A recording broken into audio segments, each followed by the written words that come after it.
What Really Happened with your host, Mike Rivero. You're listening to the Republic Broadcasting Network, where you'll find out what the Fukushima's going on.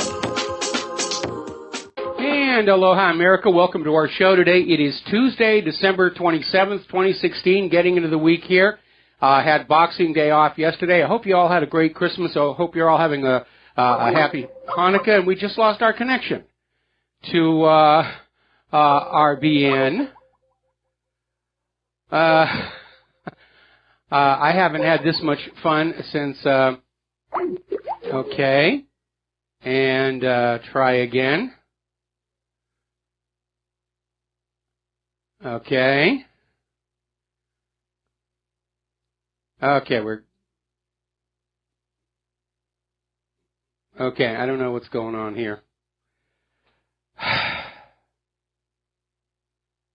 Okay, well, I'm just going to keep talking here for the BAM user audience while we figure out what happened. But apparently they lost our Skype connection from the RBN side. Reminds me, years ago, I actually worked for this TV station, KBSA, UHF station channel 46, transmitters on Mount Wilson. And I remember one broadcast day we cranked up in the morning and we were on the air for exactly 2 minutes, and we get a call from Mount Wilson that our transmitter is on. There we go.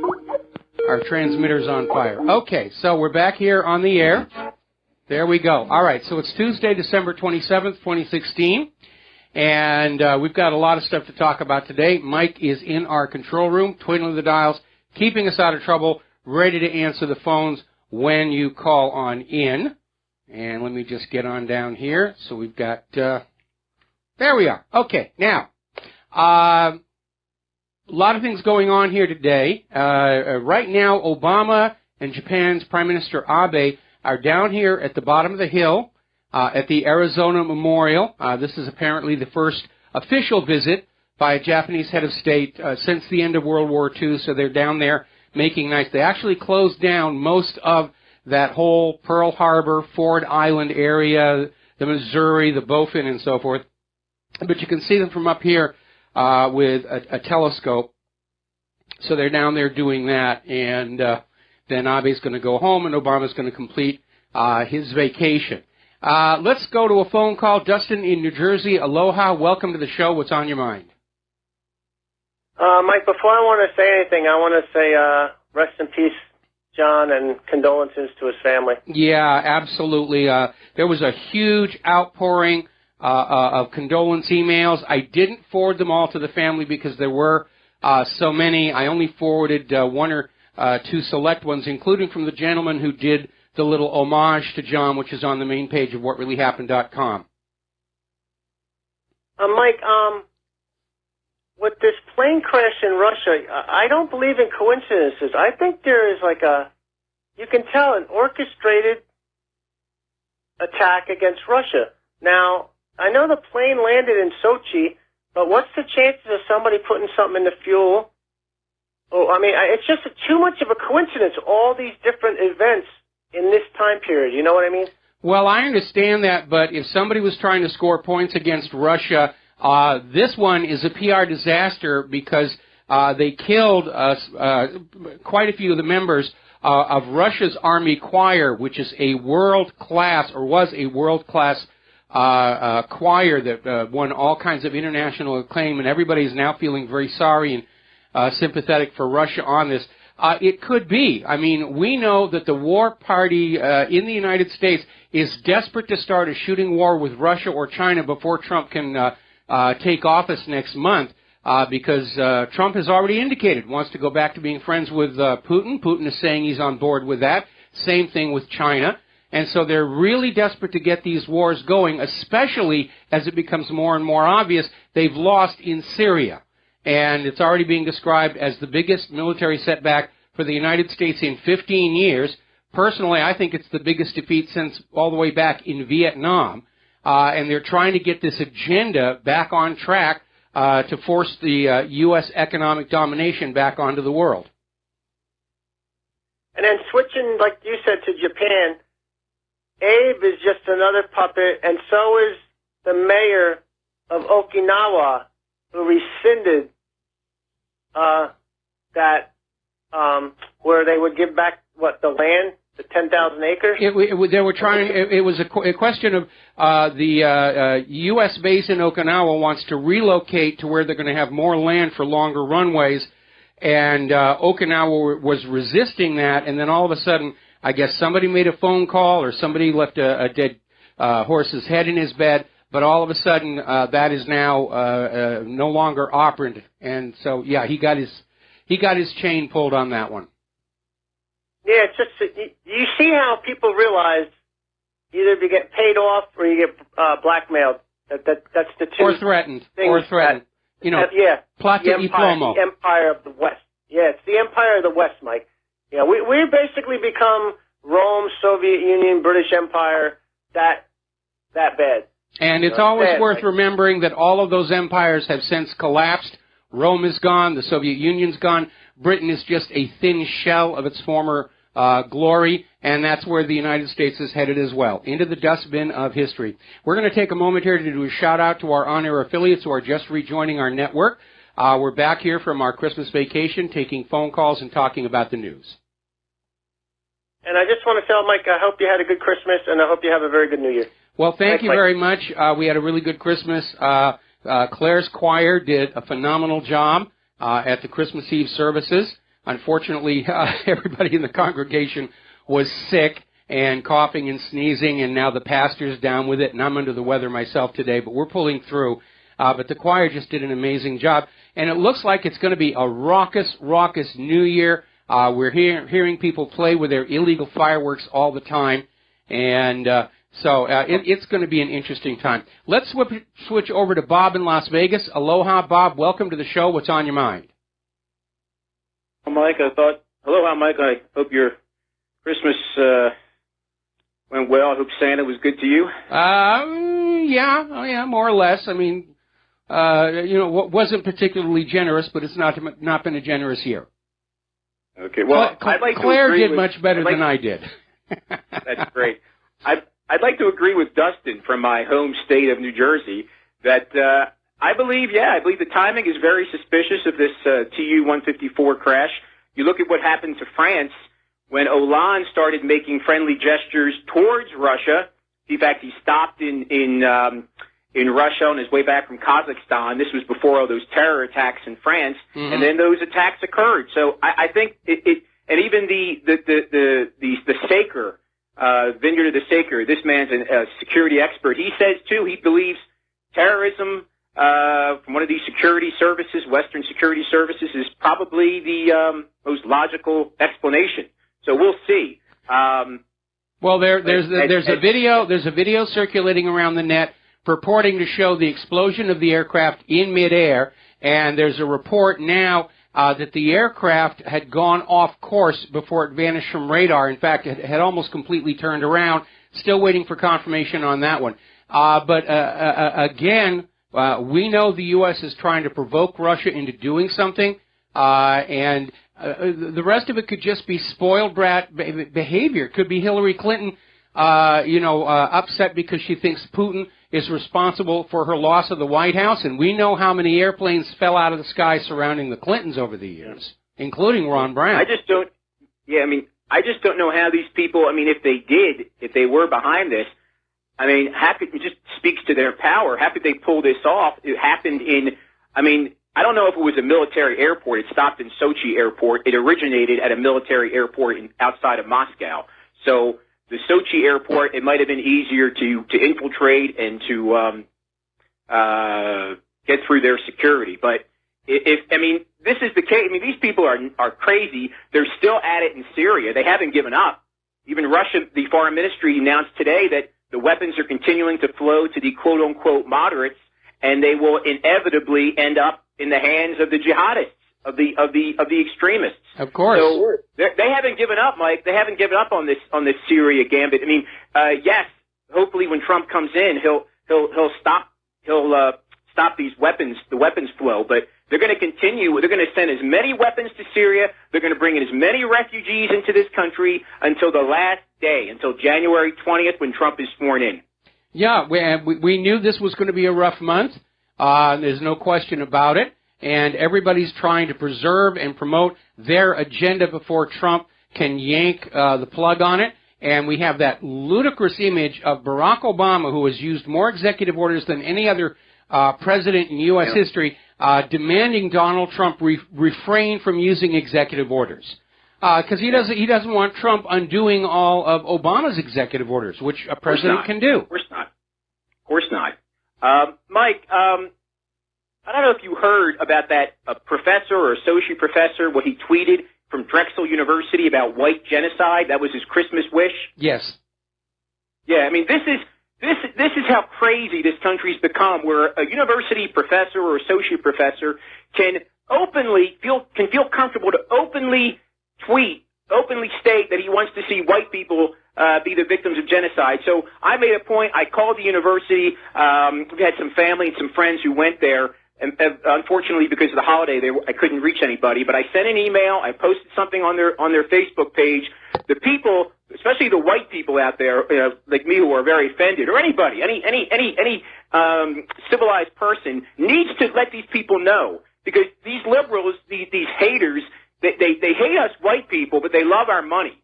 So the only way we can make them buckle and comply, and this applies to these sanctuary cities as well. We've got to flex our economic muscle, and that means individuals sending emails or calling these companies or universities, or in the case of Trump, threatening to withhold funds from these cities.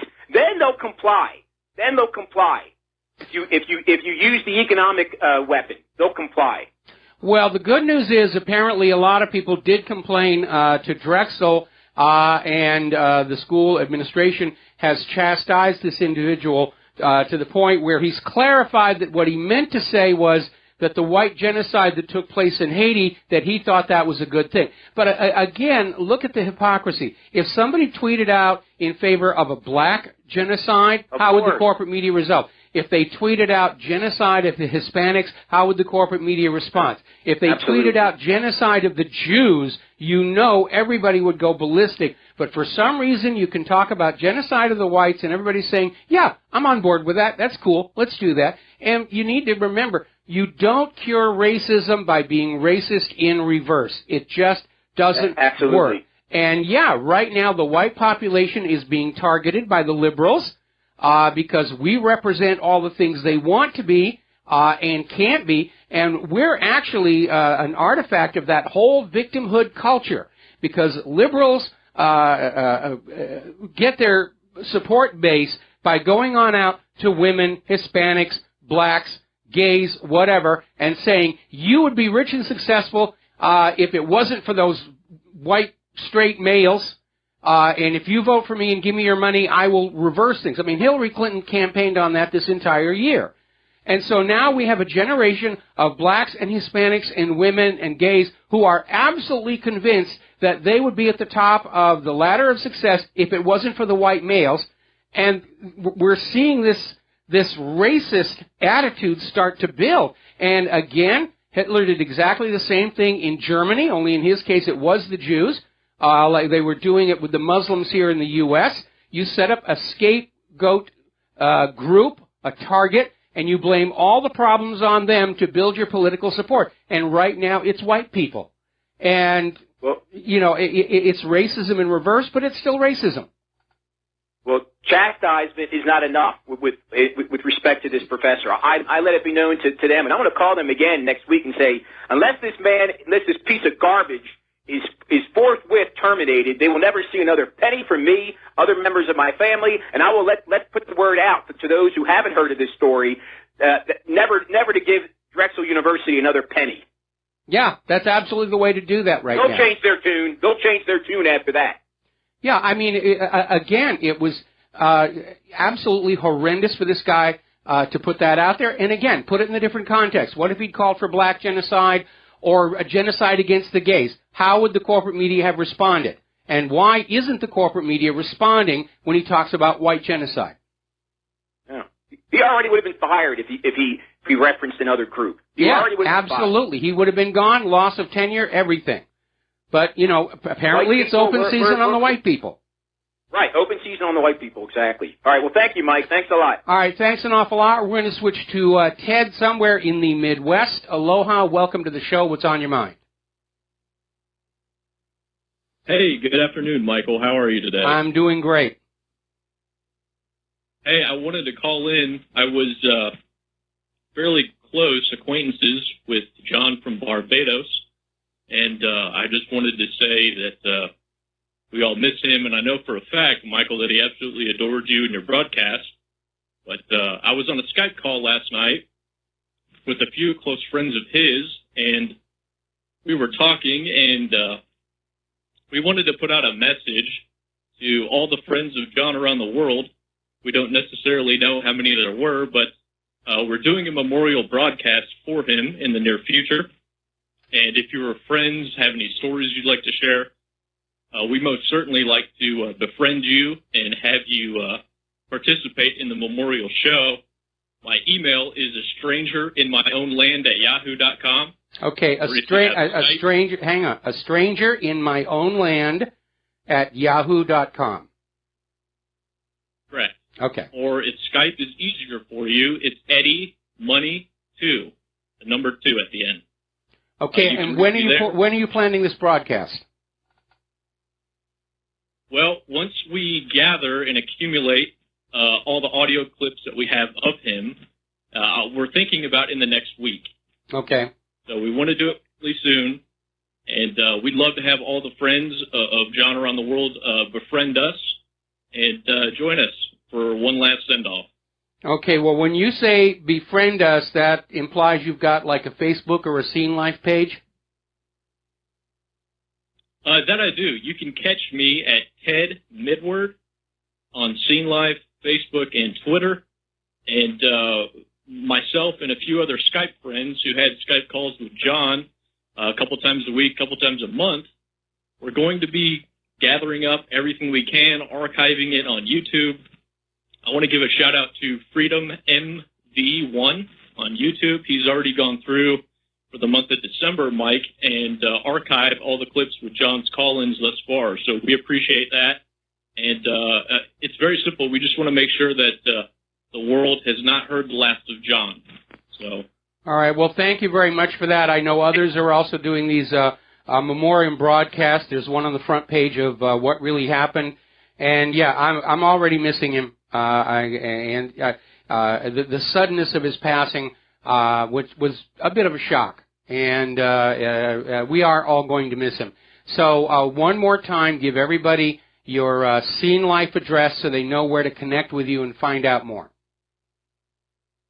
Sure. You can catch me on Twitter, Facebook, Scene Life under the name Ted Midward, M-I-D-W-A-R-D. Okay, M-I-D-W-A-R-D. I'm repeating it because we've got a bad phone connection. Okay. Yes, Midward. Okay. And it's also a stranger in my own land at Yahoo. And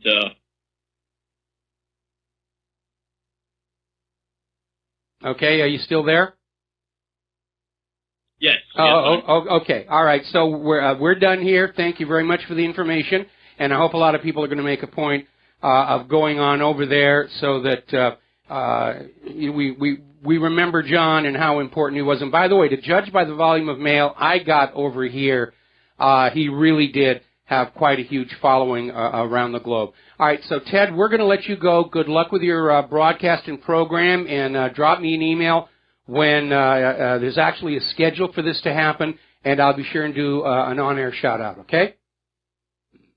Absolutely. God bless, Michael. Thank you much. Thank you very much. We're going to let you go and do some news here now. Barack Obama has signed the Countering Disinformation and Propaganda Act into law, and House Resolution 5181. Okay, we're going to take a break for commercials. We'll be back with more about the war between the real media and the really real media after these few words. And aloha, America. Welcome back to the show. And getting into the topic of the war between the corporate media and the truth. And the other side is closing ranks and getting ready to uncork on us because how dare we spoil this wonderful little system of lying to the public and being believed and using those lies to send us off to war, to steal our money, and so forth and so on. So Obama has now signed the Countering Disinformation and Propaganda Act into law, House Resolution 5181, to basically create what amounts to an Orwellian Ministry of Truth.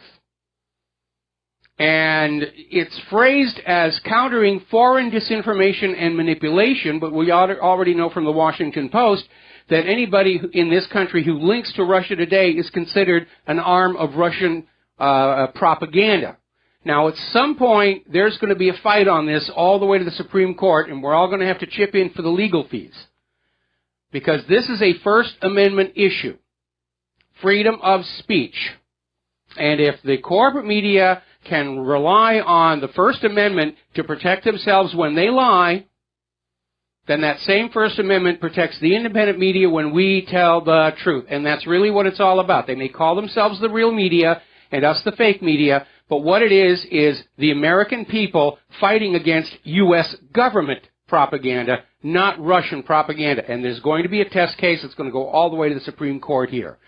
Forbes apparently decided they were going to run a hit piece on naturalnews.com, which is an alternative health website which has been at the forefront of the vaccine awareness issue.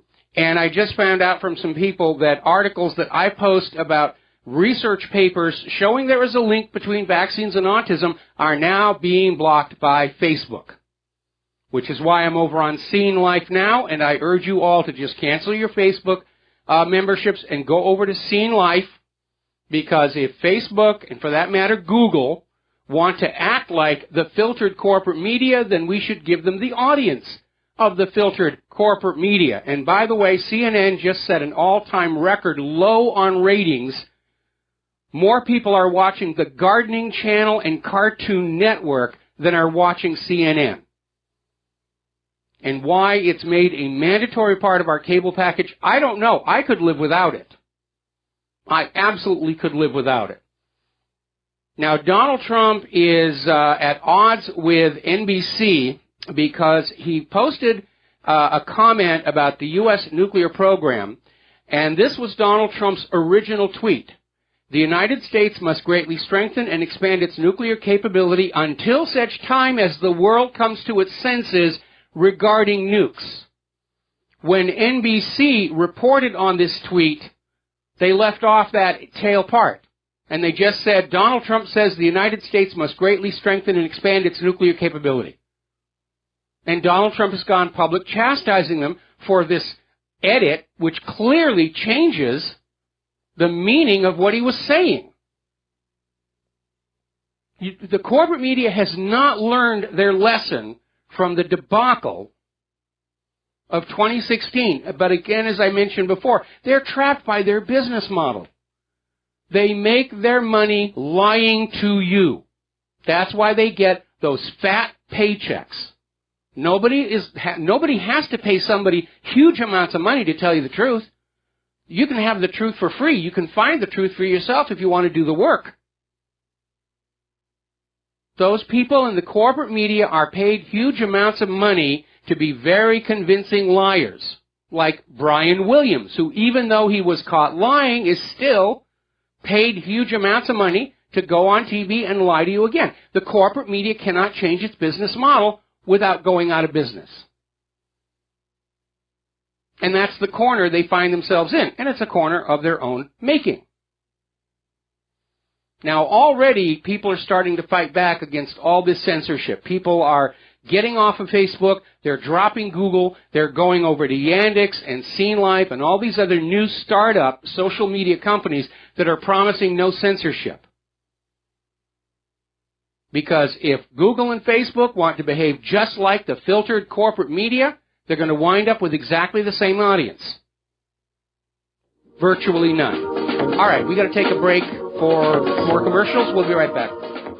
And aloha, America. Welcome back to the show here. We're talking about the war between U.S. government propagandists and those of us who know the truth and feel that you, our fellow American citizens, have a right to the truth. because nowhere in the Constitution is the government allowed to lie to you. And when they lie to you about Saddam's weapons of mass destruction, about Assad's sarin gas, about human-caused global warming, about torpedoes in the Gulf of Tonkin, the government is acting illegally and unconstitutionally and becomes illegitimate. And we need to have a zero-tolerance policy. Now, people are already fighting back. There are these new startup social media companies coming online, VK, Diaspora, Scene Life, Gab, that promise a censorship-free environment. Yandex, the search engine, is not censoring what it's finding, and you need to give them your business. Stop using Google. Stop using Facebook. Stop using these corporations that are clearly on board with U.S. government propagandists to try and control your mind.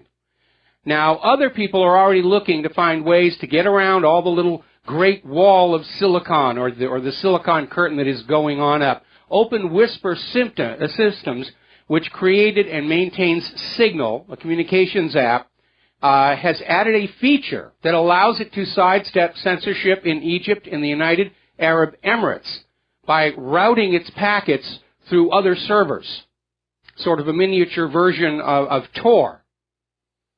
Now, Trey Gowdy is out there saying if you want to know who's doing the fake news, it's that corporate media. They're the ones who lie to you about Saddam's nukes, human-caused global warming. Hillary will win in a landslide. And let's not forget last Friday, where they were out there saying ISIS has targeted churches in all 50 states over the weekend. There's going to be blood. Did it happen? Of course not. It's just the corporate media doing the booga booga booga. Keep you scared. Now, WikiLeaks has denied 5 times that Russia was the source for the DNC email leaks. 5 times.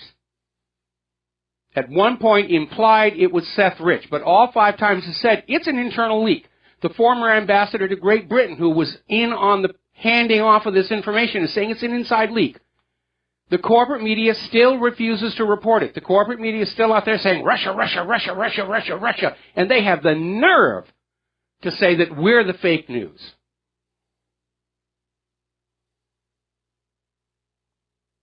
Right out of George Orwell. And even more Orwellian, George Washington University has now removed the requirement for U.S. history from required courses. If you go to George Washington University, and it only costs you $68,000 a year, you are not required to study U.S. history. They don't want you going back and looking very carefully at it in the light of recent embarrassments and revelations and cover-ups. No, it's just better if we don't let them look at all. Here, we're going to replace required courses with, how to hate white people and how to believe in human-caused global warming. That's all you really need for only $68,000 a year for a reasonable interest fee. Now, it's come on out over the weekend. Actually, it came out last week, but we're going to hit it again. Remember all those faithless electors in the Electoral College who said we're out there to save the country from Donald Trump and we're going to vote our conscience? And as it turned out, Hillary had more faithless electors than any other candidate in history. It turns out that the Stop Trump electors were in contact with the Clinton campaign. That's collusion. It's conspiracy to commit election fraud. Now, Huffington Post is out there, once again, they're in denial about what happened. And Huffington Post is out there with this idea, did James Comey cost Hillary Clinton the election? We asked the late deciding voters, and they're out there just saying, it was all Comey's fault. It was Russia's fault. It was the fault of the independent media. And you need to remember something. Anytime somebody comes on up and says, James Comey cost Hillary Clinton the election, you need to remember something. If Hillary Clinton and her people had been playing by the rules and complied with the law, there wouldn't have been an FBI investigation in the first place. But Hillary seems to have this attitude that it's okay for her to break the law. And the bad people are the ones who are standing out there saying that you should be obeying the law and that you committed crimes. Oh, they're the bad people. I'm Empress Hillary the First. I can do no wrong. I'm of the nobility. I'm above the law. It's all these other troublemakers who are investigating and spying and peeking here. Now, there's a very troubling article coming out of TruePundit.com. And they are reporting that according to sources in the Justice Department, Hillary and Bill Clinton are in secret negotiations with the Obama White House for a blanket pardon for both Clintons.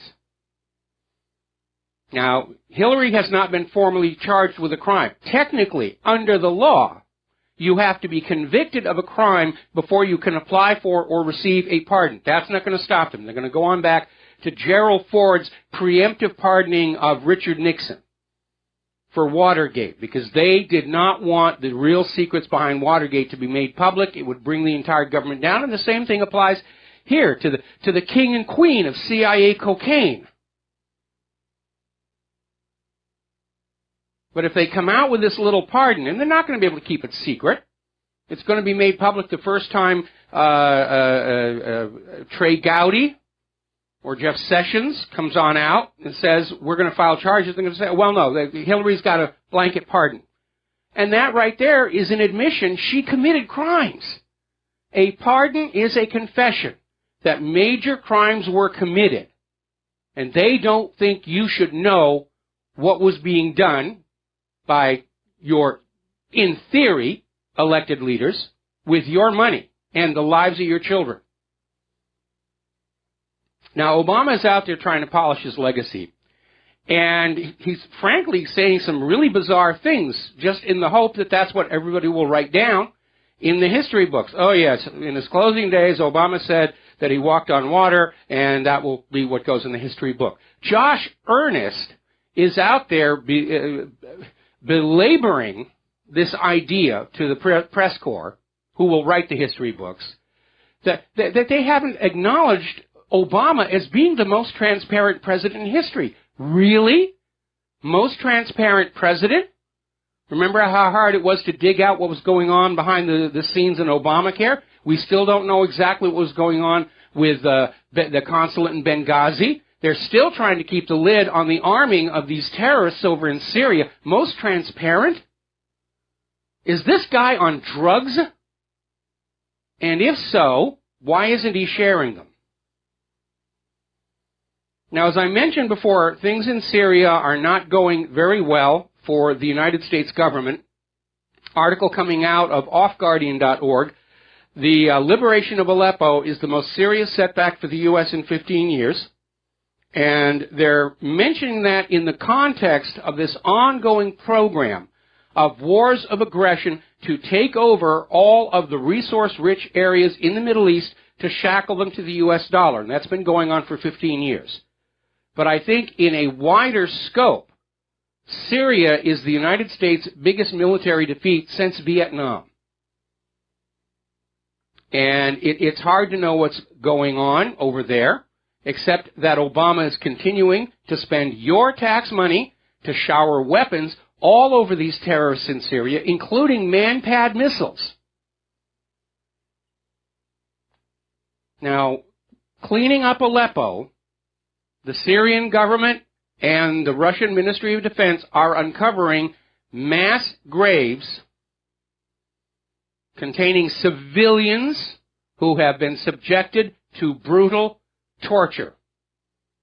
Some of the corpses were found missing important parts of their body.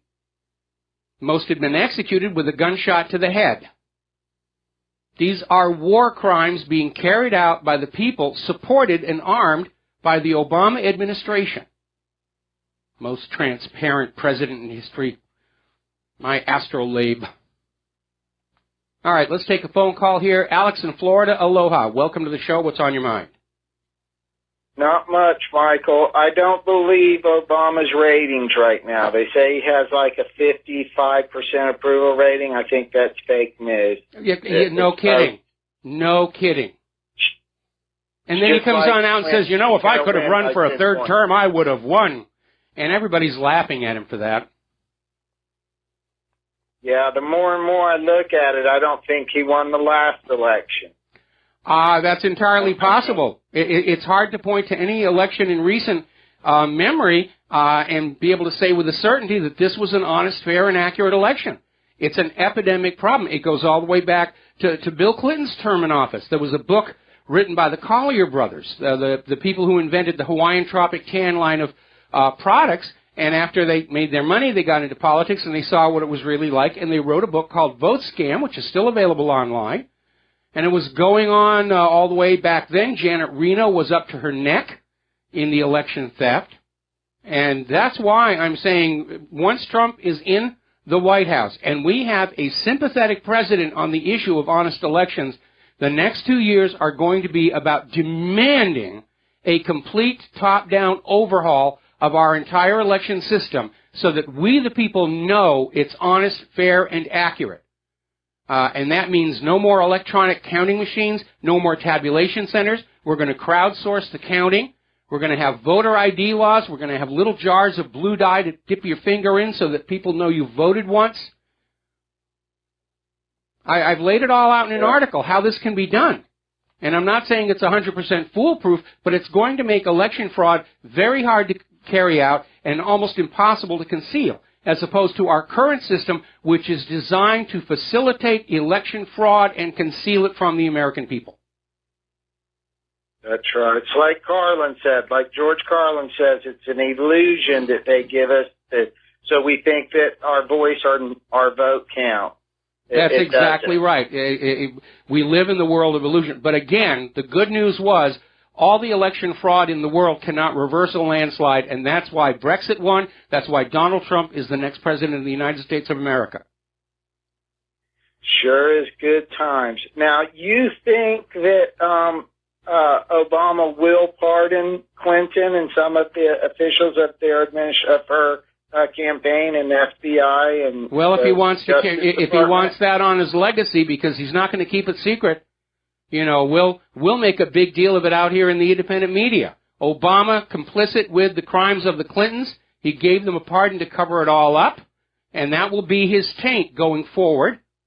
With his legacy. Nobody's going to be able to think about Barack Obama in the future without being reminded that he pardoned the Clintons for all of their crimes. Do you think he's going to pardon them? I don't know, but if he does, we're going to stain him with it.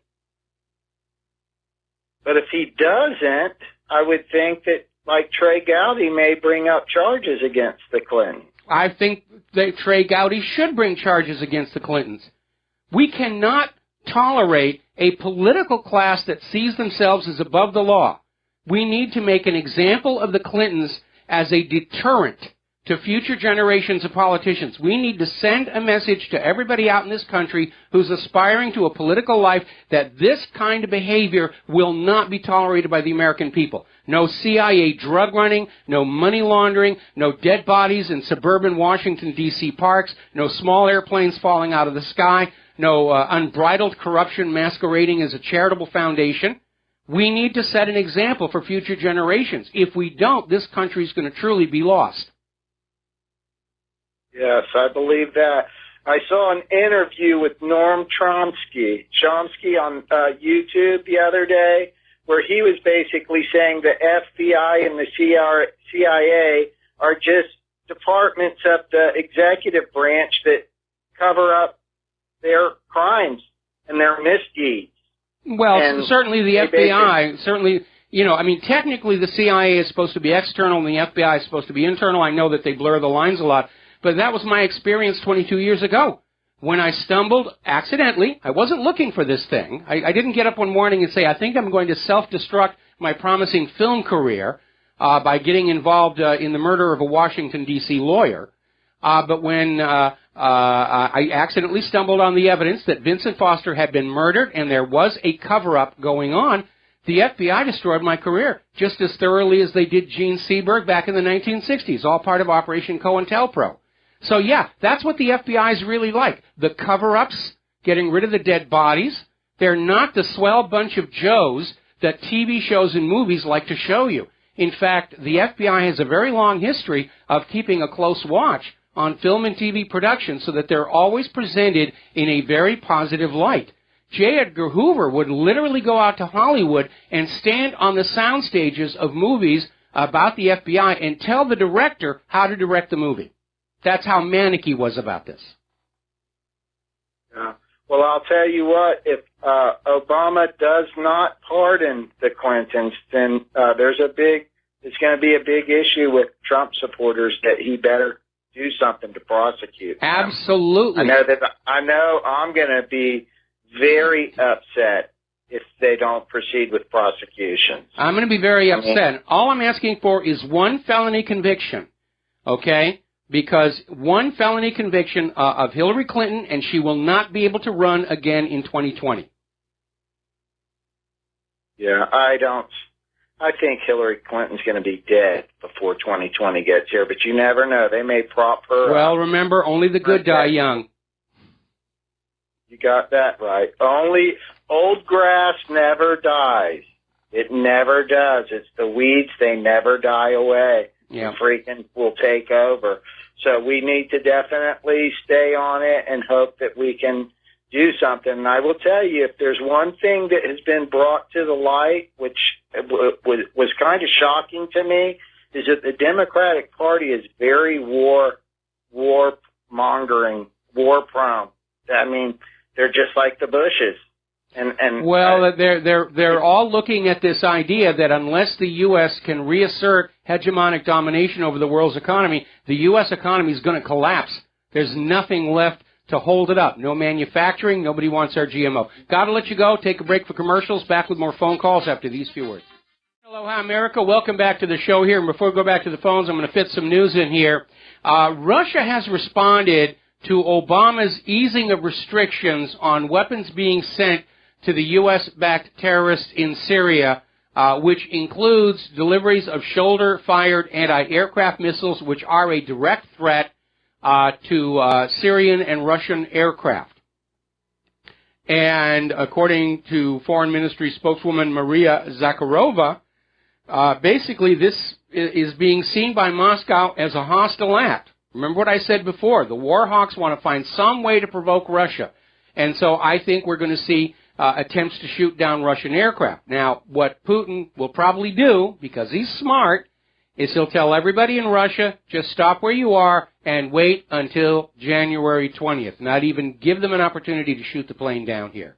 Meanwhile, Turkey's President Erdogan says he's about to release confirmed evidence with pictures, photos, and videos proving the United States is supporting ISIS. Now, we've all been told ISIS is our enemy in the war on terror, and that means the U.S. government, in providing aid and comfort to an enemy in time of war, is technically guilty of treason, which is punishable by a long drop and a short stop. Let's grab some more phone calls. Kyle in Pennsylvania. Aloha. Welcome to the show. What's on your mind? Hey, Mike. Well, I want to speak on the incredible Ministry of Truth bill that Obama has passed. Yep. My thought is, Tao Sung, or Sung Soo, whatever his name is, don't ever interrupt an enemy when he's making a tactical mistake. Yes. And that's what these people are doing. They've already shown, Twitter's stock value had gone from $45 a share down to $8 a share once they started censoring other, voices that don't apply with their CEO, Jack DeVries. So let them do it. Let them do it. Because they're only hurting themselves. They are just doubling down on the very poor policies that have gotten them to where they are today. They're doubling down on the policies that put Trump in the office. Well, it's kind of interesting here. Facebook stock is also heading downward. We may actually see the U.S. government start to subsidize Facebook and Twitter and even Google at taxpayer expense, and then basically say, you will go here, you will look at these people, you won't use these other social media, you won't go and use Yandex. But again, all of this comes down to that First Amendment right to freedom of speech. And the uphill battle that they're fighting is, it's provable the corporate media has been lying to the American people on an epic scale. And that's why they're afraid of an open debate. Who's real and who's fake? Well, I don't know. Who was out there screaming about Saddam's weapons of mass destruction? Who was out there screaming that Donald Trump didn't stand a chance in this election? Who was out there with torpedoes in the Gulf of Tonkin, Spanish mine in Havana Harbor, no weapons on the Lusitania, Pearl Harbor a surprise, human-caused global warming, vaccines are safe, GMOs are safe? Everybody knows who the fake media is. You're already seeing this idea of government subsidy for these online Twitters, Facebooks, Google, because they have their CEOs out there saying that Twitter, Facebook, and Google need to be seen as a utility and not as a private service. Yeah, well, we're still not going to use them. Got to let you go. Got to take a break for station identification. We'll be right back. Aloha, America. Welcome back to our show. Hour number 2. The phone lines are open, 800-313-9443. The lines are full. But before I take more phone calls, I need to get into some of this important news here. Now, the UN Security Council voted through a resolution declaring Israel's illegal settlements on Palestinian land to be illegal.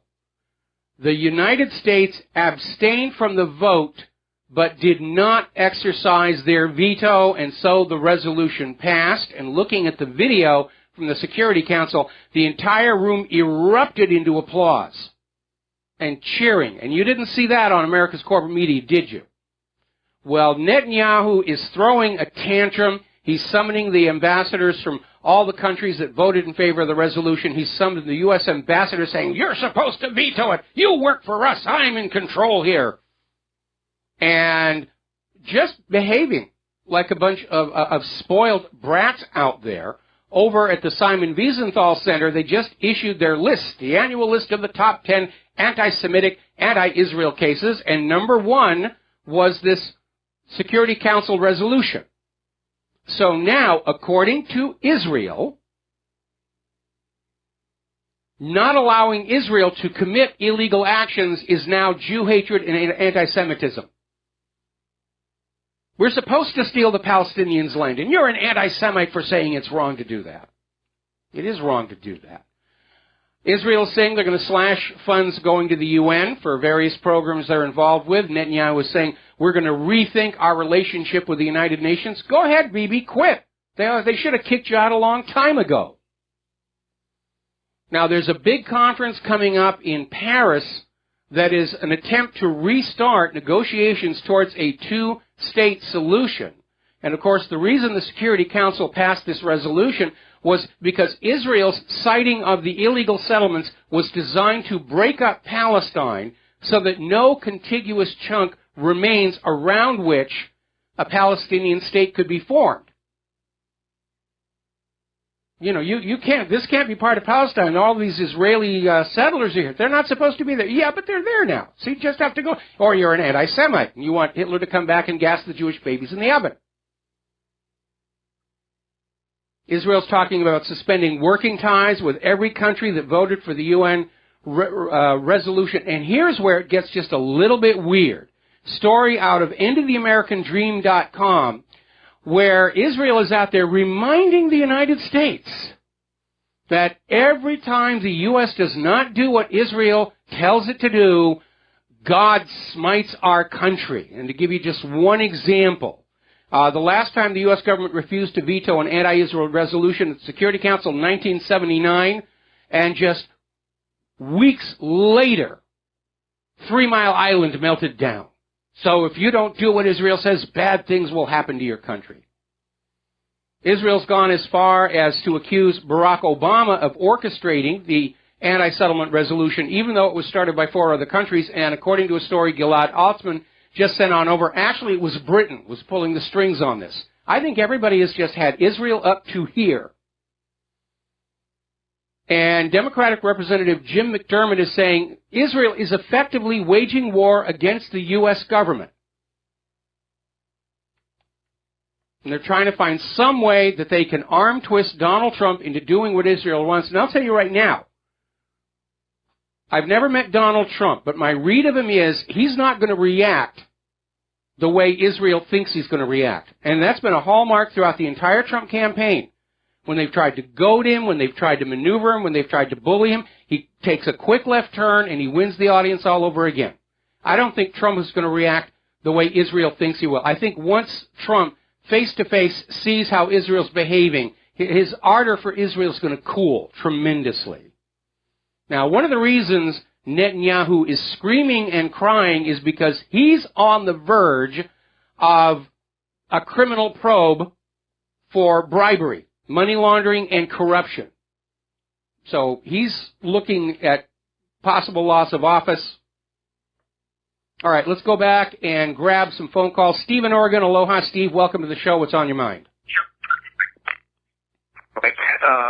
You just talked about what I want to talk about. Thank you. Oh, okay. I'm a little bit confused on all this stuff because one of the things I look at is the UN being, I've always supported your side about the Palestinians, but at the same time, I'm starting to learn new things, and it's been kind of interesting to me. We've got the two, I won't mention names, but like you said, God's going to kill our country if we don't support Israel. That is ridiculous. I'm an avid Bible studier. I have a personal relationship with Jesus Christ, and I think that stuff all happened already. So I take that out of my that comment about bad things happen when you refuse Israel, that may be a veiled threat, where Israel is saying if we'll come in and blow something up on you. That's what I think too. And then so I go further than the United Nations. We know who they are and who built them and why are they doing this. And then I've got things like Obama hates his country, and so he's going to do this. I mean, it gets very confusing, and I appreciate your time to discuss some of this stuff because it's been more confusing to me. And then you've got also, the Palestinians, other people come from other countries, and they want Israel off the map. And I guess my thing is I have Northwest property up here in the country, and I take good care of it. Why doesn't God bless my land? Does God bless lands? And I cannot concept that. And these types of things that I don't like. But one of the things that's going on is, the fear tactic. Anyways, I'm sorry I'm stumbling over my words. Okay, well, let me respond. Let me respond to some of what you said. Israel justifies its theft of the Palestinian land on the basis of a huge pack of outright lies. And before I get into them, we need to do a shout-out to our on-air affiliates who are just now rejoining our network. First of all, the vast majority of Jews living in Israel are not, in fact, blood descendants from the Hebrews.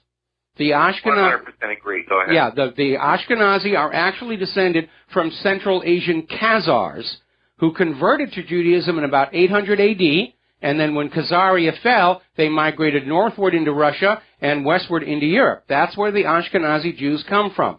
And saying that gives them a claim to Judea makes as much sense as my converting to a Native American religion and saying, you have to get off my land because we were here first. It really is rather silly. But may I add to the biblical people out there, Jesus says, Jerusalem, Jerusalem, how I want to take you under my wing, but you killed all the prophets and blah, blah, blah. Then you can go to Revelations, and it also talks, and I know you know this, Revelation talks about Jews are not really Jews. So those are two interesting scriptures that nobody ever talks about. Well, my program is coming from more of a history, science, political point of view. And the idea is, Israel basically behaves, Israel's government, let me qualify that, Israel's government behaves abominably. They always have, and they always get away with it by exploiting this idea of being the descendants of the Hebrews. They have won tremendous political support from the end-time Christians in this country. Even though if you actually pay attention to that story, if the end times were to happen, the Jews in Israel get left behind. But they're constantly exploiting this religious fervor for their support. I mean, Mike Huckabee was out there the other day saying, as a Christian, I have to do this. And they've really exploited it very well. But the reality is that Israel was given a part of Palestine at the end of World War II, based on this dubious story about the Holocaust, but Israel didn't want to stay on that land. They wanted it all, And that's basically been the cause of all this grief ever since then. Israel dreams of Eretz Israel, from the Nile to the Euphrates, because after all, that's what's in the Old Testament. And I kind of think that the Rothschilds put this all together to control the Middle East. So, I mean, that's another story overall. But, yeah, anyway, thank you very much for taking my call. And I'll connect with you sooner or later. I'm trying to figure this all out. But, yeah, I'm a Christian. I believe, well, I don't even know if I call myself that anymore. I just believe in Jesus. And I don't really care about Israel. I really let them fight it out. And I do know that Israel totally controlled. You got the lobbyists and all that kind of stuff. I mean, it's huge. And you know it is. They play the game very well here. They're sucking vast amounts of money out of the United States and other countries as well. You know, the United States isn't the only host being parasitized by Israel.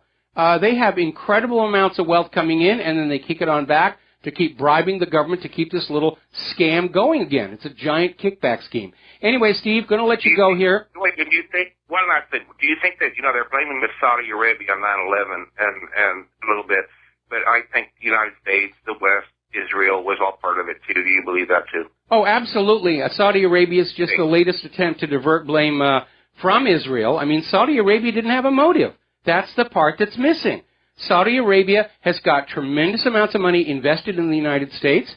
They're not going to risk having that nationalized or confiscated by crashing airplanes into a building. If Saudi Arabia wanted to hurt the United States, all they got to do is ask for their money back, and it would crash the U.S. economy, and it would be perfectly legal for Saudi Arabia to do that. So they don't have a reason to crash airplanes into a building. Israel did, to try and demonize Muslims. I agree 100%. Thank you for taking my call. Mike, I'll check in once in a while. Thank you. All right, thank you very much. We're going to switch over to Kathleen in Paris. Thank you for waiting patiently. What's on your mind? Hi, Michael. A lot of things. I called in about something else, but you're on Saudi Arabia. I mean, the only part that I think I understand is that they provided the patsies, the 15 Arabs that were supposedly the... No, they didn't actually, because the named hijackers turned out not to be on those airplanes. In fact, one of the named 9/11 hijackers turned out to be a pilot for the Saudi National Airline. He was still alive after 9/11 was over, and he successfully sued the U.S. government for defamation. And the corporate media didn't report that to you. But you know, whoever did 9/11 wanted it framed on Arabs and, basically all of Israel's enemies. They're all in cahoots together. And the evidence overwhelmingly points to a joint U.S.-Israeli operation. And they're in a panic now because with the corporate media losing control of the minds of the world, now people are starting to look back at things like 9/11 and say, you know, all those really weird questions about 9/11 that the independent media have been asking, yeah, we need to look at that stuff now. Yeah, I hope Trump does that. Well, I called in when you were talking about other things. I participate in this BDS a little bit because just the smallest thing in the world, you know. I want to buy a machine to make carbonated water, but the only one I know of is SodaStream, and it's produced in the settlements. Well, the SodaStream machine makes flavored soft drinks. If you just want carbonated water, you can go to any bartender supply and get a little CO2 soda water bottle. And those are made all over the place, so you can get that and then add flavoring to it afterwards. In my case, there's a company in Israel that makes batteries, and I won't buy from them. And it's got nothing to do with BDS. They're terrible batteries. They don't last for the money that you spend for them. And then the other thing is, I've been doing using DuckDuckGo for searches instead of Google, and I've been happy. Okay. And then the other thing is, I wanted to say about Obama pardoning the Clintons.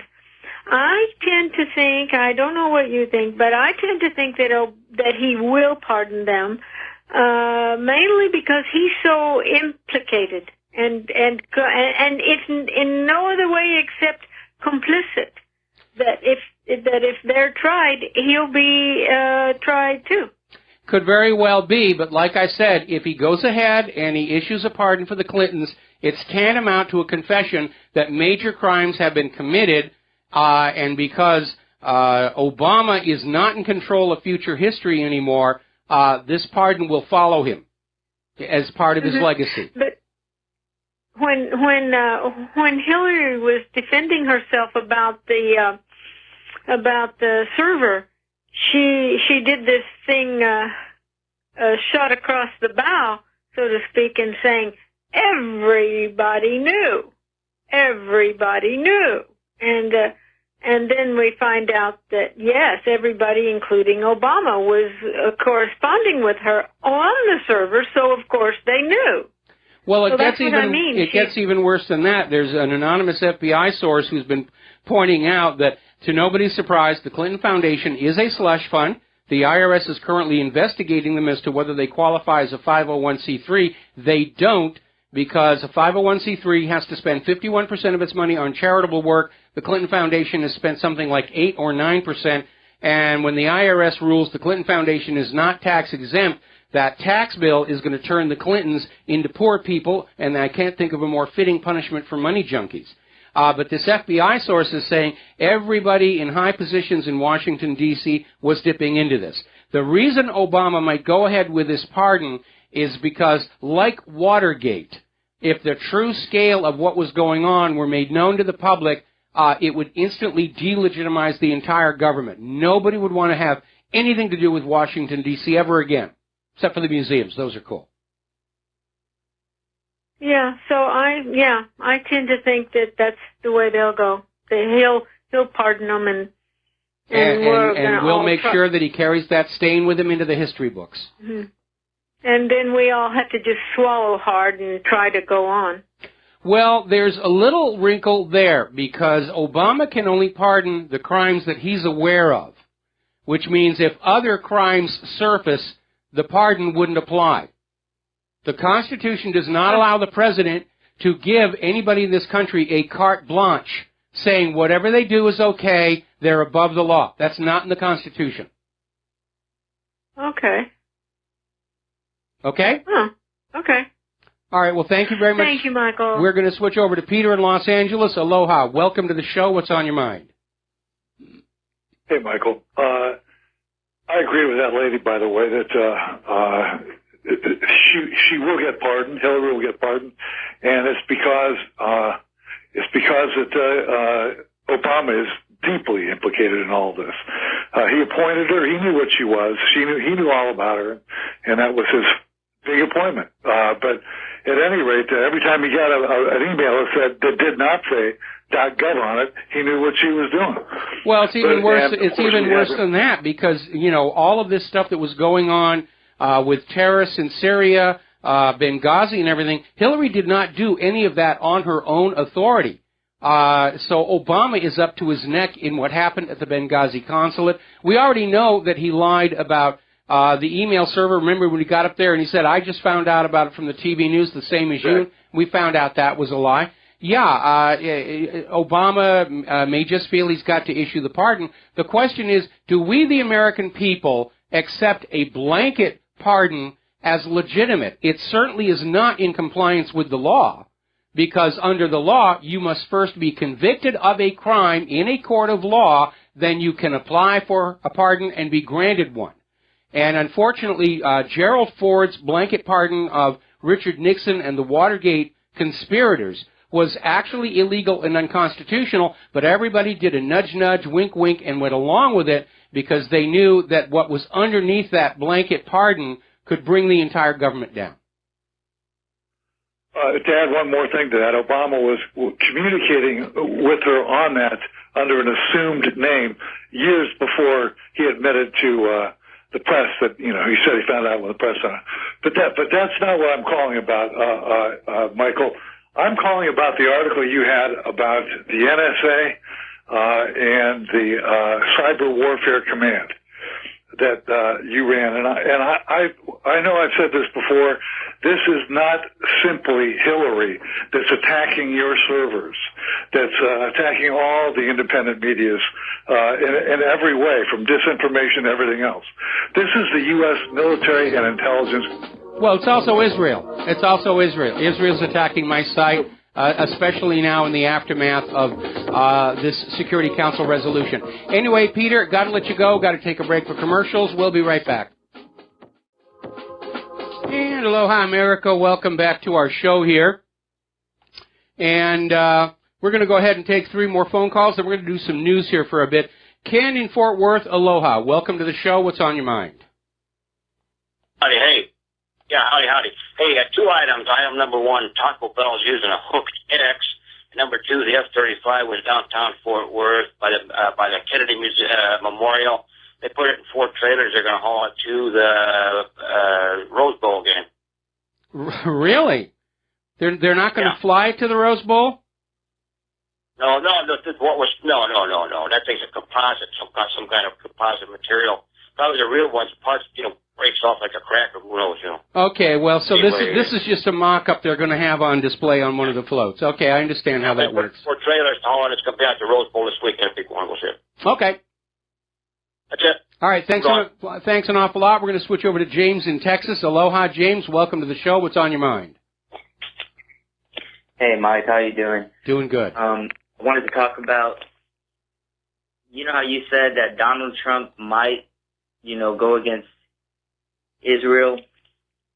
What makes you think that he might? And then I'll give you my reason that I think that he won't. Well, during the campaign, Donald Trump made the obligatory comments about supporting Israel. But reading the Israeli media, Israel wasn't buying it. They wanted Hillary. And Donald Trump, looking at how he handles himself in business, he's not a man to get pushed. And if there's one thing Israel is, it's pushy and pushy and pushy. And especially with Israel's image being damaged with the Security Council resolution, followed by Netanyahu's clear tantrums, I think Trump is going to feel he's got a little more maneuvering room to basically stand up with him. And his approach to Israel is going to be, we're going to evaluate your requests on a case-by-case-by-case basis rather than a blanket, we'll just do whatever you tell us to do. So you don't think that he's bought, or you don't think he's in the pockets of them, right? I don't think he's in the pockets of anybody. That's why the establishment was so dead set on keeping him out of the White House. What do you know about the 1987 U.S. stock market crash?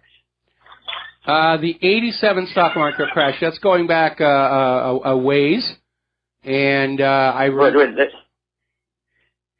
Here's what I found out. In 1987, after the stock market crashed, New York real estate took a major plunge. Yes. A lot of contractors went out of business. And from what I know, even the documentary that came out, the actual lawyer for the bank, Donald Trump owed over $4 billion to 77. Yeah, that's banks. when he had to go into bankruptcy. Yeah, but that's what I'm saying. One of the lawyers said to the thing said, well, why didn't you just get those assets? And then he said, because he's basically worth more to us alive than dead, and because he could sell these assets. So, well, that sounds like a reasonable sounds like a reasonable banking decision. Unfortunately, in the foreclosure market, we haven't seen that thinking, where the foreclosing mortgage companies don't seem to understand that keeping that property occupied and under repair is going to generate a better return in the long run. During the aftermath of the 2008 mortgage-backed security fraud meltdown, and they were foreclosing homes all over the place, these properties were just allowed to sit. Metal thieves were stealing the aluminum siding and the plumbing and the pipes and the wire out of the house. The interior frame was exposed to the elements, and they wound up having to condemn all those buildings and leave just the land as having any kind of a value. And it was a very short-sighted way of doing that business. But when you're looking at these really large assets, it does make sense that you're going to come to some kind of an agreement to keep them occupied, to keep them maintained, and keep them functional, or in the long run, you're going to lose more money. Yeah, I understand all that, but you know that normal people wouldn't be able to get that type of opportunity. No, rich people get that kind of opportunity. They sold out. Rich people get that kind of an unless you sell yourself out. That's what I'm saying. Like that's what I'm saying. I don't know. You think that because everybody, you see the Christians. Okay, well, look, I'm sorry. I hate to do this. I'm going to have to let you go. We got to take another break for commercials, and we'll be back with another phone call. And aloha, America. Welcome back to our show here. We're going to go back to the phones here. Mo in Florida. Aloha. Welcome to the show. What's on your mind? Hi, Michael. Thanks for taking my call. Good to have you back. I just canceled my Twitter account, or not Twitter, but Facebook account. Never really used it anyway, but it still felt good. But I don't really. You said there was a couple alternatives. And what were those again? What was your top two? Well, there's Scene.life. There's Gab. That S-E-E? Actually, if you look at my website, over in the left bar, there's a whole display of Follow Me On, and there are links to those websites. And there's more coming along every day. Okay, my other comment, I'll be brief, is... I think Twitter's going to do good as long because I think Trump. He kind of runs that thing. If they ever really start screwing around on Twitter, he could get like 1 million people to quit in a week. You know, so I think that kind of tells you how legit he is with it. You know what I'm saying? Well, I think what's going to happen. His son-in-law is apparently starting a media operation of their own, and I think once that is up and online, and by the way, I am available if you need me. I think that we'll see Donald Trump basically use that as his mechanism to communicate with the American people. Certainly, Donald Trump understands the current corporate media is not his friend. They are still trying to distort what he's saying. They're still trying to discredit him and delegitimize him. And Donald Trump knows exactly who is on his side and who is not. And I think 2017, we can look forward to a year of dramatic changes. Well, I hope he is. I think he is legit. I don't know. I don't like the connections he's got with you know who, but with Israel and Goldman Sachs and all that. I know he's got to get good people, but it's almost at the same time. Hang on, somebody with that kind of money, it's inevitable you're going to be in contact with people like Goldman Sachs and the Wall Street bankers. You know, it's not like he could refuse to do business with them all these years. Yeah. No, I think you have very good instincts, Michael, and that's why I watch your show. But thank you very much. All right. Well, thank you. We're going to switch over to Tom in Utah. And Tom, what's on your mind? Tom, are you there? Yeah, Mike. Yeah. Can you hear? Yeah, Mike. I just want to tell you, I have Jewish lineage, and I kind of cringe when everybody's putting the finger of blame on the Jews.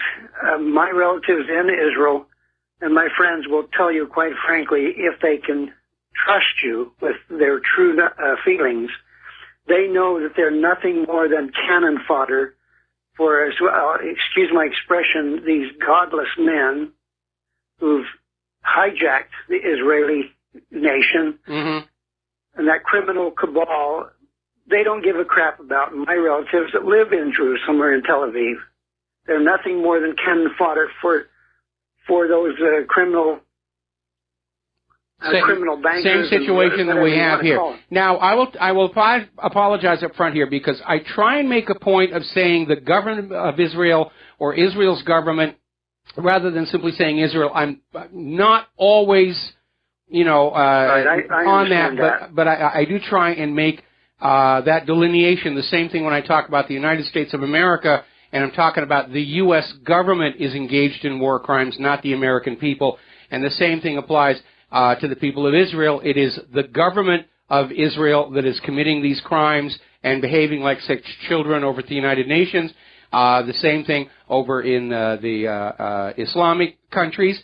Most of those people are very cool, and there's just a bunch of political opportunists who are trying to stir up chaos, out of which they think they're going to gain money and power.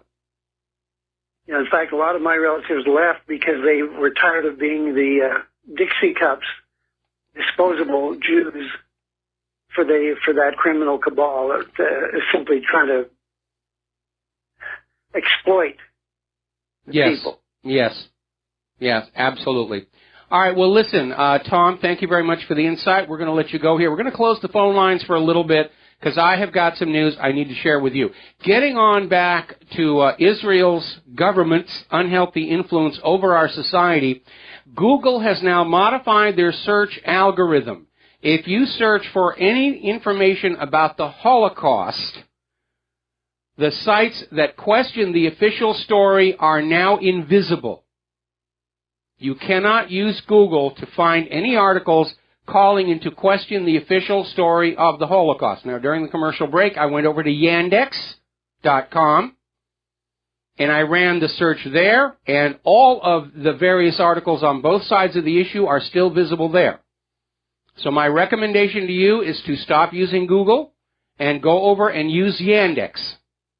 Because if you want the truth, you're not going to find it from Google, you're not going to find it from Twitter, you're not going to find it from Facebook. They have been co-opted. They are now part of the corporatized, filtered media.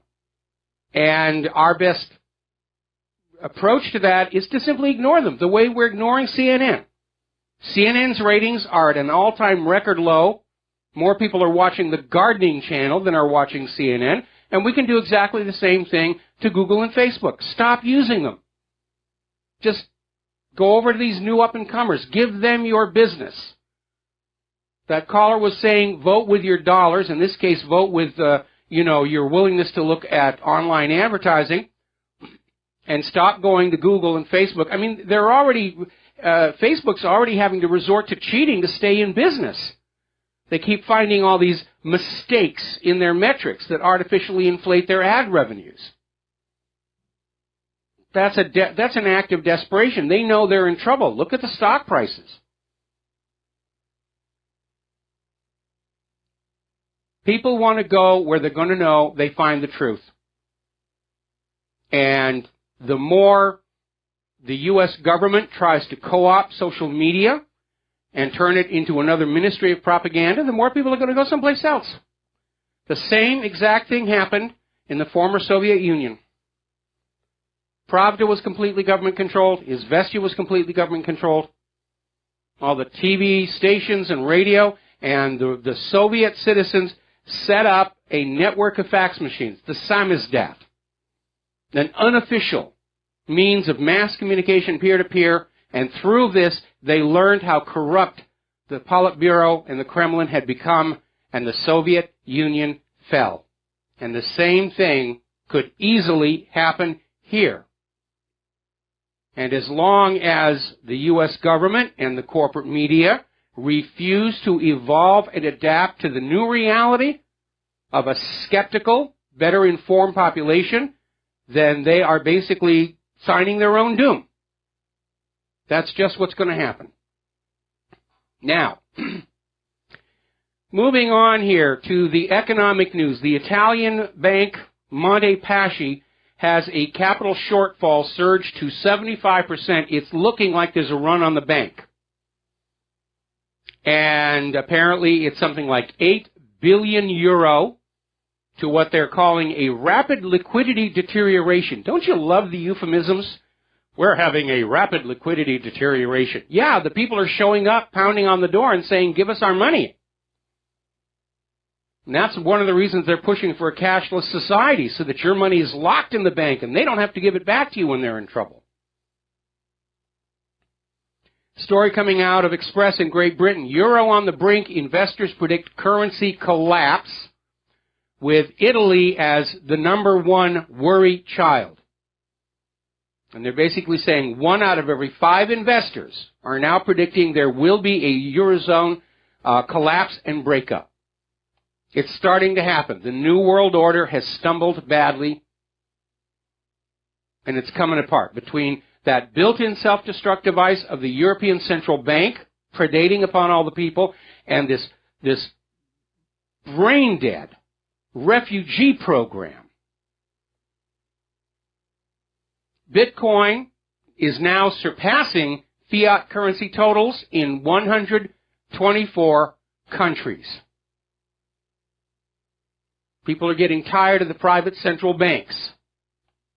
Meanwhile, Deutsche Bank has agreed to yet another settlement, $7.2 billion over mortgage fraud, and nobody goes to jail. How are they going to cover that $7.2 billion? Well, most of it's going to come off their taxes. So that gets shifted onto you. And the rest they'll recover by increasing fees to their customers or engaging in yet another fraud. Because as long as these bankers don't get sent to jail, they don't have a reason to stop doing what they're doing. Now, as part of Obama's Polish the Legacy tour, the White House is now out there touting how Obama provided tax relief in leading the economic rescue of the United States of America.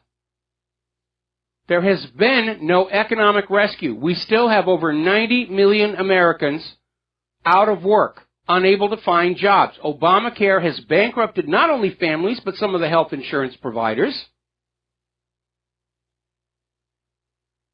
Obama is literally trying to write his own future history, and it's not going to work. Because in the age of the internet, in the age of the independent media, the victors no longer write the history books. We, the people, will decide what we think history needs to remember, and we'll remember it. Newt Gingrich is out there slamming Barack Obama and his polished the legacy tour, saying his legacy is going to disappear. And it will. What are we going to remember him for? Obamacare, being the first Nobel Prize winner to bomb 7 countries after winning the Nobel Peace Prize? Benghazi? He hasn't really done much of anything that he can point to. That's why they're trying to fictionalize it. Now let's talk about immigration, since we're on the topic there. Apparently, in Germany, some of these refugees were arrested for setting a homeless man on fire on Christmas Eve. That's how out of control it is over there. And the German people are fed up. Now, Angela Merkel, who is standing for election again, is trying to make it look like she's doing something about it. Merkel is now asking the German authorities to tighten legislation for migrants. The horse is out of the barn. Closing the door isn't going to do anything. The damage has been done. Germany is flooded with the rejects from all these other countries. Because migration is a filter. You're not getting the best of the people from those source countries. The best people, the successful ones, are staying right where they are. The ones who are migrating are the ones who couldn't make it in their home country. They don't have skills. They're fleeing prosecution. And that's what's pouring into Europe, courtesy of the New World Order and George Soros. And Obama, in anticipation of having to turn over the keys to the White House to Donald Trump next month, is opening the floodgates to more Muslim refugees than ever before, especially Somalis, just trying to flood the country, saying, I think America should be full of refugees and to heck with what Donald Trump wants. Well, there's going to be some work right there. You want to talk about bringing back the jobs? Refugee hunter. Bounty hunter. Let's get Dog, the bounty hunter, out there, hunting down these illegal immigrants, especially the ones who voted in the last election. Let's hunt them down, not as refugees, not as foreigners, but as people who committed crimes against the laws of the United States of America, which they did the instant they set foot across that border without the correct paperwork, which they did when they voted in our elections.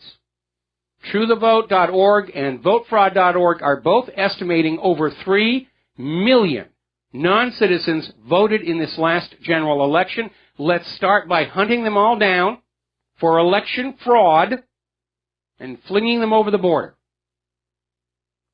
Now, we had a caller into the show earlier about this Drexel University professor, George Cicciarillo Maher, who tweeted out on Christmas Eve, all I want for Christmas is white genocide. And it drew a huge response, as well it should. What if he tweeted out, all I want for Christmas is a black genocide? Or all I want for Christmas is a Hispanic genocide? Or the gays? Or women? They'd go ballistic.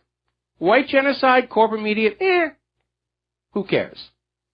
Now, the story was picked up in the American Thinker and elsewhere, and under pressure from the school administration, Mayor has clarified his statement, saying that when the whites were massacred during the Haitian Revolution, that was a good thing. That's what he meant to say.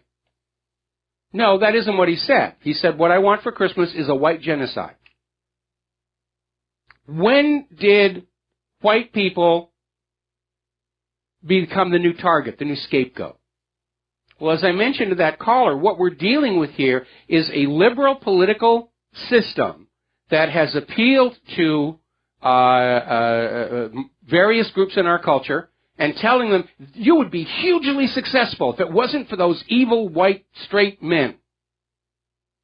I mean, this goes all the way back to the feminists, the militant feminism of the 1990s, where all these political hack jobs were out there telling women, you'd be the CEO if it wasn't for those men. And they were literally fostering hatred of men for political gain. And the same thing happened this last year. Oh, let's get the blacks hating the whites. Let's get the gays hating the straights. Let's get the women hating the men. And now all of a sudden we have a society where it's considered okay to be hating straight white men, even though we haven't done a gosh darn thing other than be victimized ourselves by political opportunists. You don't cure racism by being racist in reverse. It doesn't work that way. Now, thanks to Oliver Stone, thousands of JFK assassination files are about to be released. Back in 1991, Stone came out with this movie about JFK, and it was a groundbreaking film. It was the first major movie to deal with the questions of the Kennedy assassination and District Attorney Jim Garrison's trial of CIA asset Clay Shaw. And as a response to the public outcry, Congress passed the 1992 JFK Records Act, which said 25 years from now we're going to release all the records. I'm sure by now they have been sanitized. But the National Archives is in the process of getting ready for the release of all of this. We'll be right back. And aloha, America. Welcome back to the show here. And we've got some breaking news going on here. According to global research up in Canada, and they're quoting Izvestia on this, a group of British generals and military advisors have arrived in Syria to recruit and train the terrorist groups that have withdrawn from Aleppo. They're basically going to try and regroup them, reform them, and sick them back on Bashar al-Assad. This is an act of war by Great Britain. And I told you, the war hawks want a hot war with anybody before Donald Trump can get on in there. Meanwhile, up in Ukraine, it looks like Ukraine itself is in full-blown collapse and dealing with the economic results of this prolonged war against the eastern Ukrainian breakaway republics. Now, NATO is starting to make noises about getting on in there to help Ukraine recapture the eastern Ukrainian republics, forgetting that it is the eastern Ukrainian republics' right to break off and form their own countries under the United Nations Universal Declaration of Human Rights.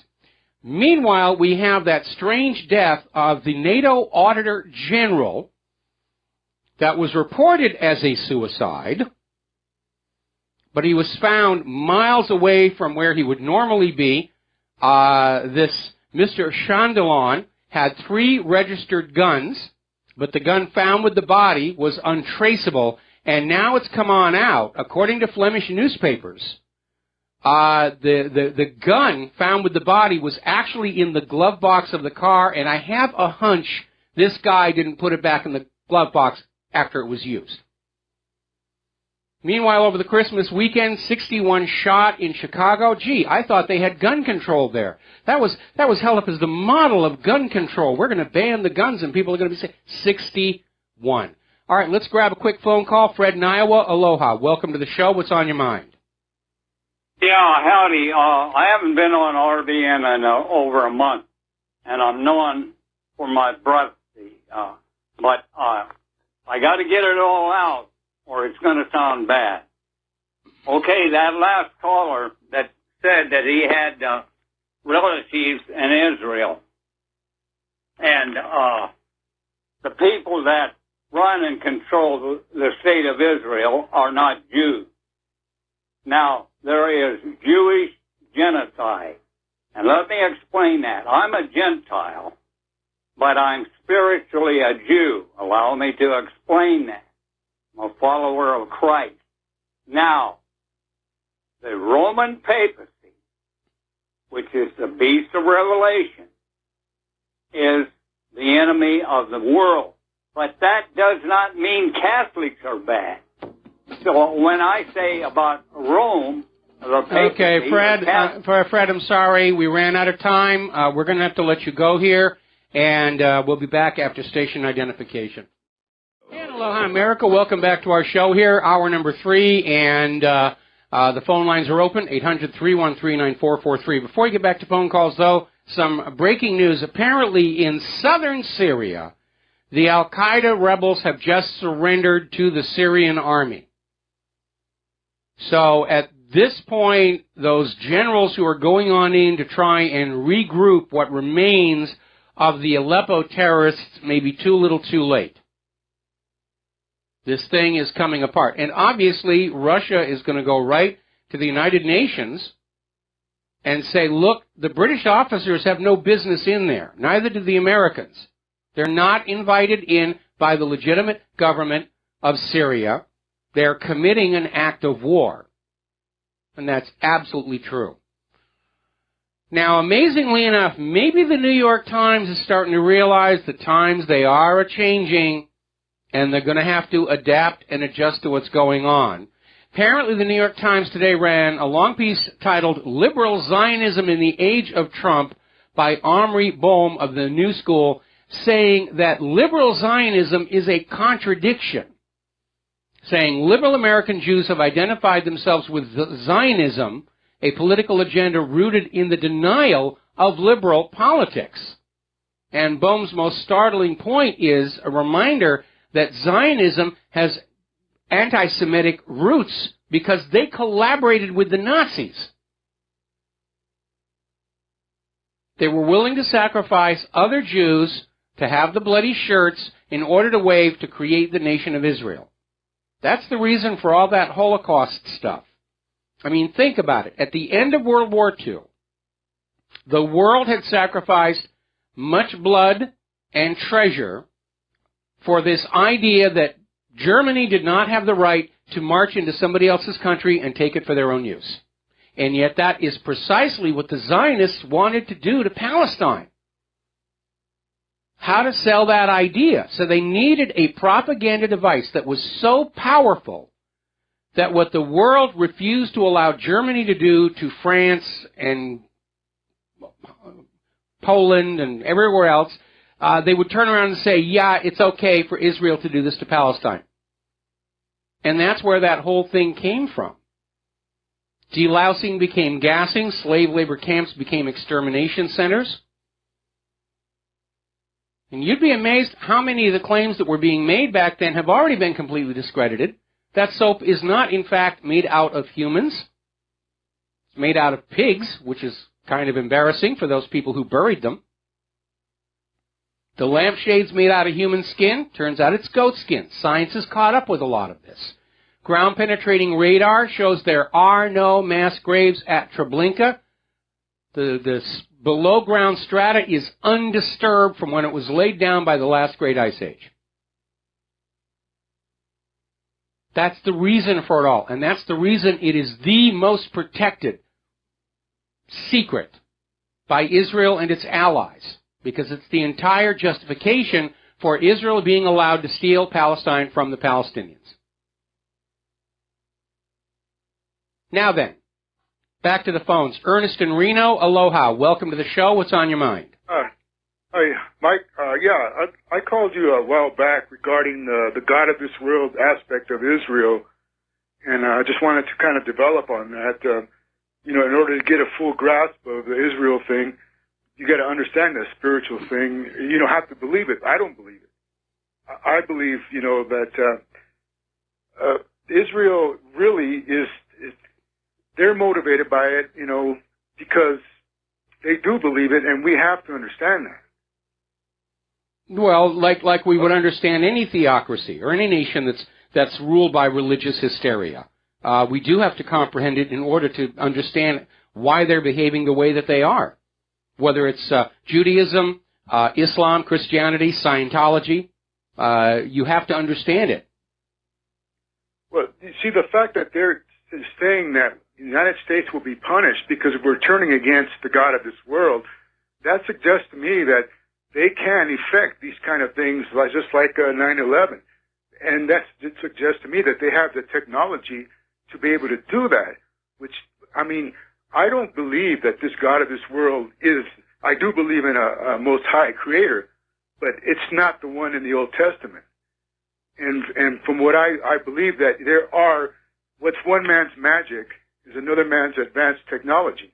Yeah, Arthur C. Clarke's law. But you're not the only person who is looking at this article about all the bad things that happened to the U.S. when they refused Israel as a thinly veiled warning by Israel, saying, we're going to make you pay for what you just did to us. And so there's probably something very ugly about to happen, probably on the New Year's Day or New parade or whatnot, and it'll be blamed on the Muslims.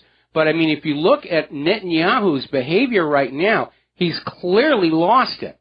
He's in a total panic because, he's facing prosecution for corruption, money laundering, and bribery, and he understands that if he loses his seat in charge of Israel, he's not going to be able to hold that prosecution off. And just looking at the panic that he's in about how, we're going to end diplomatic relations with all these countries, and we're going to stop funding the United Nations, and we're going to rethink our association with the UN. Sure, go ahead, Bibi. Go ahead and quit the United Nations. They should have kicked you out a long time ago for being a rogue nation who will not comply with international law. Israel holds the all-time world record for most United Nations resolutions openly defied. And you need to remember that Israel's membership at the United Nations was the only one that came with conditions on it.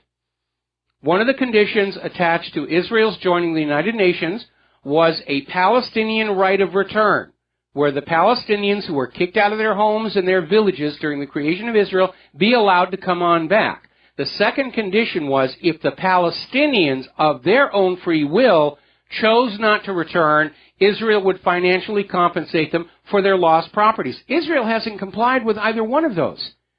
Israel's arrogance in the face of the United Nations, they just don't care what the General Assembly says, and up until now, they have always relied on the United Nations to protect them in the Security Council. They didn't get it this time.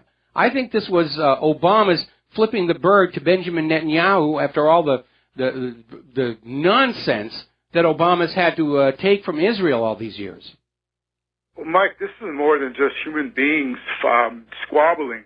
What you have is two aspects of the God of this world fighting each other, Ishmael and Isaac. Okay, well, hang on a second. First of all, this is not a religious radio show, and mine is not a religious... Well, I understand. Okay, well, then you need to understand, we need to stay with the history, the politics, and the facts on the ground, and this other stuff is more appropriate to other radio shows, okay?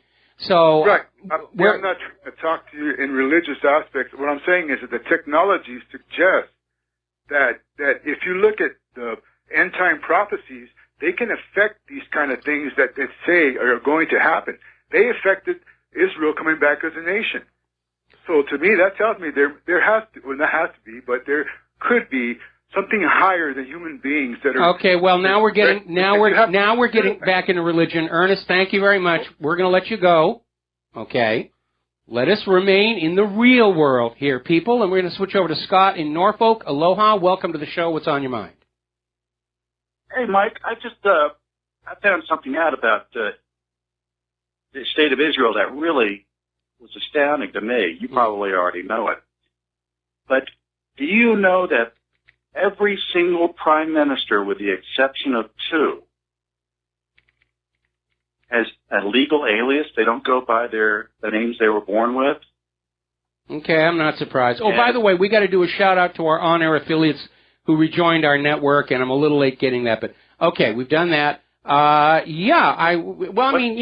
Stalin, head of the Soviet Union, that wasn't his real name. Well, I went through each leader because I couldn't believe it. I just was astounded by it. The 2 leaders who did not change their names, Omer, who's I think still in jail, and Netanyahu didn't change his name, but his dad did change his last name. It was a Polish last name. Mm-hmm. So they've all changed their names. Usually it's Polish-sounding European name to a more Hebrew-sounding name. Well, that makes a lot of sense because they're trying to obscure the fact that the Ashkenazi Jews did not originate from the Hebrews. I had a friend of mine who's a pastor went to Israel, and he was shocked. He said, I didn't realize that so many Israelis were brown. And now this is a guy who studies the Bible, and I was telling him, I said, you do know that people who live out in the desert are not lily white European-looking people like Netanyahu. Mm-hmm. And he was shocked. Now, there are so many people that are ignorant of the facts about the fake state. I call it the fake state of Israel. Yeah. I just don't like calling it Israel. In fact, I just corrected a coworker today who mentioned the term anti-Semite. And I said, do you know what Semite means? And they said, no. And I said, well, it means, Semitic-speaking people, people who speak the Semitic language. And there are more people that speak those languages that are non-Jews than are Jews. Yeah, it includes the Arabs. And you can't say, that's like saying you're anti-English speaking people. That's not racist. That's not even bigoted. It doesn't make any sense, to be honest with you. And people, otherwise intelligent people are saying things they have no idea what it means. Well, this gets back to something I keep saying all the time. Beliefs are chains that hold free minds slaves. And whether it's social studies or Sunday school, they grab the kids when they're too young to understand the big people are full of it, and they feed them all these beliefs to just believe without question that our government is good, that there's an imaginary playmate in the sky, and then as the child grows and matures, their personality evolves around those core beliefs. They become part of their identity, part of their personality, and they're trapped by them. They're enslaved by them. It takes a tremendous effort of will to break that. And that's why you'll find people who are incredibly intelligent and educated who are still trapped by the beliefs, because the beliefs are put in there when they're very, very young. All their education and awareness and brilliance is a thin veneer over the outside of it.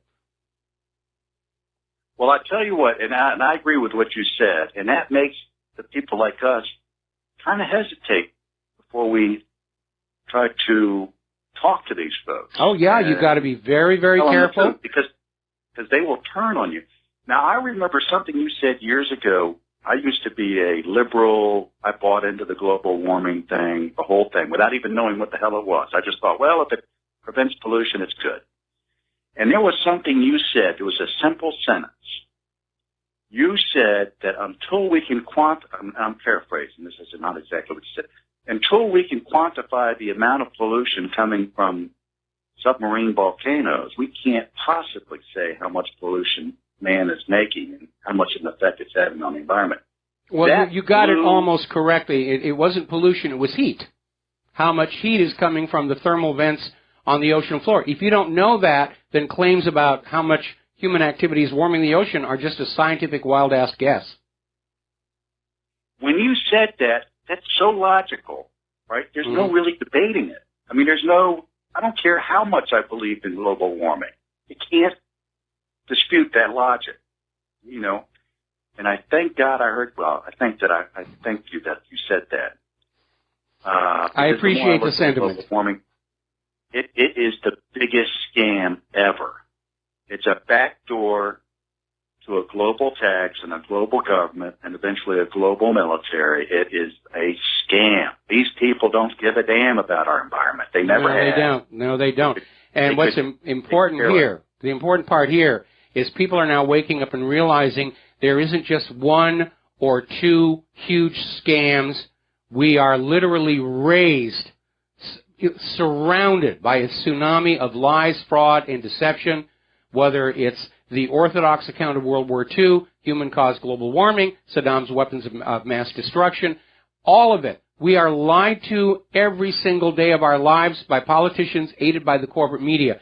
And as people come to understand that scale of the lies, they're beginning to wake up and realize just what utter fools the government and corporate media have made of them, and they're getting angry, and they should. They should. Well, I'm glad that we're alive to see something like Brexit and see a Trump presidency. Me too. These two things clearly run in the face of what the global establishment wanted, and I hope we destroy them. I really hope we destroy them. I think they're in the process of destroying themselves. We just have to sit back with our popcorn and our soda pop and just watch the show. They're tearing themselves apart. Corporate media is destroying themselves. New World Order is destroying themselves. We don't have to do a thing at this point. If I can bring up one quick other subject, Mike. Sure. I'm really tired of seeing all this news coverage of the royal family in England and other royal families. These families are kept in place for a reason. In case things break down, they hope to use these as a bridge. And I implore everybody not to fall into the falling in love with the royal families or following them or thinking that they're benign. They're not. They're kept in place for a reason. If this economy crashes or the global elite crashes, this is going to be one avenue the elites are going to refer to. They're going to refer to royal families to bring people together. And that's how they're going to get their power back. I would do away with them completely. They're not benign. They're not powerless. They've got an awful lot of power, especially the tax havens the royal family runs of England. Well, let's talk about England. Let's talk about England real quick here. First of all, the Brits, for the most part, think the royal family is traditional. It is their connection with British history. There are people standing right there, who are the descendants of the people we learn about in our history books. The other part of it is you need to understand how much of Great Britain the royal family actually physically owns. And that's another reason why they can't just kick them out without nationalizing those holdings. Now, the latest word we have is that the Queen was unable to attend the Christmas service, first time she missed it in 30 years, and that, we're seeing all these people who are leaving us now, like John from Barbados and Carrie Fisher. It may be that we're coming up on the coronation of King Charles. I'm really sad that these type of institutions have still survived. It's really a credit to the corporate media to keep them alive. Well, that's the corporate media's job, but now the corporate media is in decline, and we may start seeing something else happen. We might see post-Brexit the royal family basically allowed to keep their physical wealth, but told you're not royalty anymore. You're just very rich people, and you're going to have to live like ordinary British subjects, and the Prime Minister is not going to have to kneel before the Queen and request permission to form a government after winning his election. Which, to us as a people of the United States, we just can't imagine kneeling before anybody. No, we're not supposed to. It's not right, and it's an insult to one's self to do something like that. Well, I hope we grow out of this stuff and get rid of it once and for all. Because, like I say, these families are around for a reason. In case the government collapses, or in case, like in the sense of globalized governments, they're going to use these royal families to bring back order. and that'll be their bridge to reestablish. I don't know how well that might work when you have a population who sees the old order and the old establishment as the cause of the problem. We might see, in the event of a social collapse in Great Britain, their royals might get treated the same way France treated theirs back in 1793 to 1808. And you know what's interesting? I had some friends that are from France, and they say that to this day, they're not allowed to have organized clubs. It's very difficult. I mean, to have organized meetings, they just don't trust them. I'm not surprised. I mean, France has definitely gone down this whole dictatorship, fake terror, you know, everybody loves Israel and all the rest of it. Anyway, listen, Scott, need to let you go. We got another caller waiting on the line. We'll be back after these few words. And aloha, America. Welcome back to the show. We're going to go back to the phones. Mike in Tennessee, thank you for waiting. What's on your mind? Mike, are you there? Mike in Tennessee? Going once? Going twice? I guess he walked away from the phone. All right, we'll put him back on hold and see if he comes back. Now then, interesting little story. We have seen in this country where the government just seems to have decided they have a right to control every single aspect of your life. And the latest abuse is taking place near Butte Falls, Oregon, where there's this couple who bought a 10-acre property, and on the property there's a pond which has been there for 40 years and represents one of the positive features of the property. It's very scenic. It's very scenic. And now the Jackson County Watermaster's Office has come on in and declared this couple have to destroy this 2-acre pond because the watershed belongs to the state. You're not allowed to have a pond of water on your property. If you want water, go and buy it from Nestle. And the pond has been there for 40 years, at least. And the government just comes on in and says, we've decided you can't have the pond anymore. We've been seeing all across the country where people are being told they can't even collect rainwater on their property. And when you look at this growing problem of lead contamination, because it's turning out literally thousands of U.S. areas have toxic levels of lead in their drinking water. Flint, Michigan is actually low down on the list. It's not the most dangerous lead hotspot. There are plenty of cities that are far, far worse. And that damage to your child from drinking that water is irreversible. You can get the lead out through chelation. The neurological damage is permanent. And the government that is basically pumping that toxic water through your faucets is out there saying you can't collect fresh rainwater on your property as an alternative to what comes out of the faucet. If you want safe, clean drinking water, you will buy it from Nestle.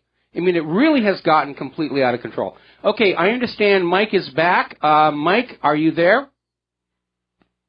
I am. Greetings, Michael. Greetings. What's on your mind today? Well, you were touching on a subject earlier about the obvious control of the mainstream media, and I read an article recently about the CIA controlling it. Well, that's been going on for a long time, and someone called in and talked about the CIA being in cahoots with the presidency. Well, if you notice, virtually every president has been a control agent for the CIA for a long, long time. It's not that the CIA works for the president, it's that the president works for the CIA. Your listeners close, but not exact. Well, technically, under the rules, CIA is supposed to work for the president. The reality is CIA has a bad habit of going their own way, and there have been numerous presidents through the years who have said, this is completely out of control, and they need to be brought down. John F. Kennedy, following the Bay of Pigs, wanted to break up the CIA. He wanted to transfer authority for covert operations back to the Pentagon. Harry Truman had serious misgivings about Central Intelligence, and the CIA is a power and force unto itself, and I would say probably that presidents and the CIA sort of grudgingly sort of tolerate each other, and that's about it.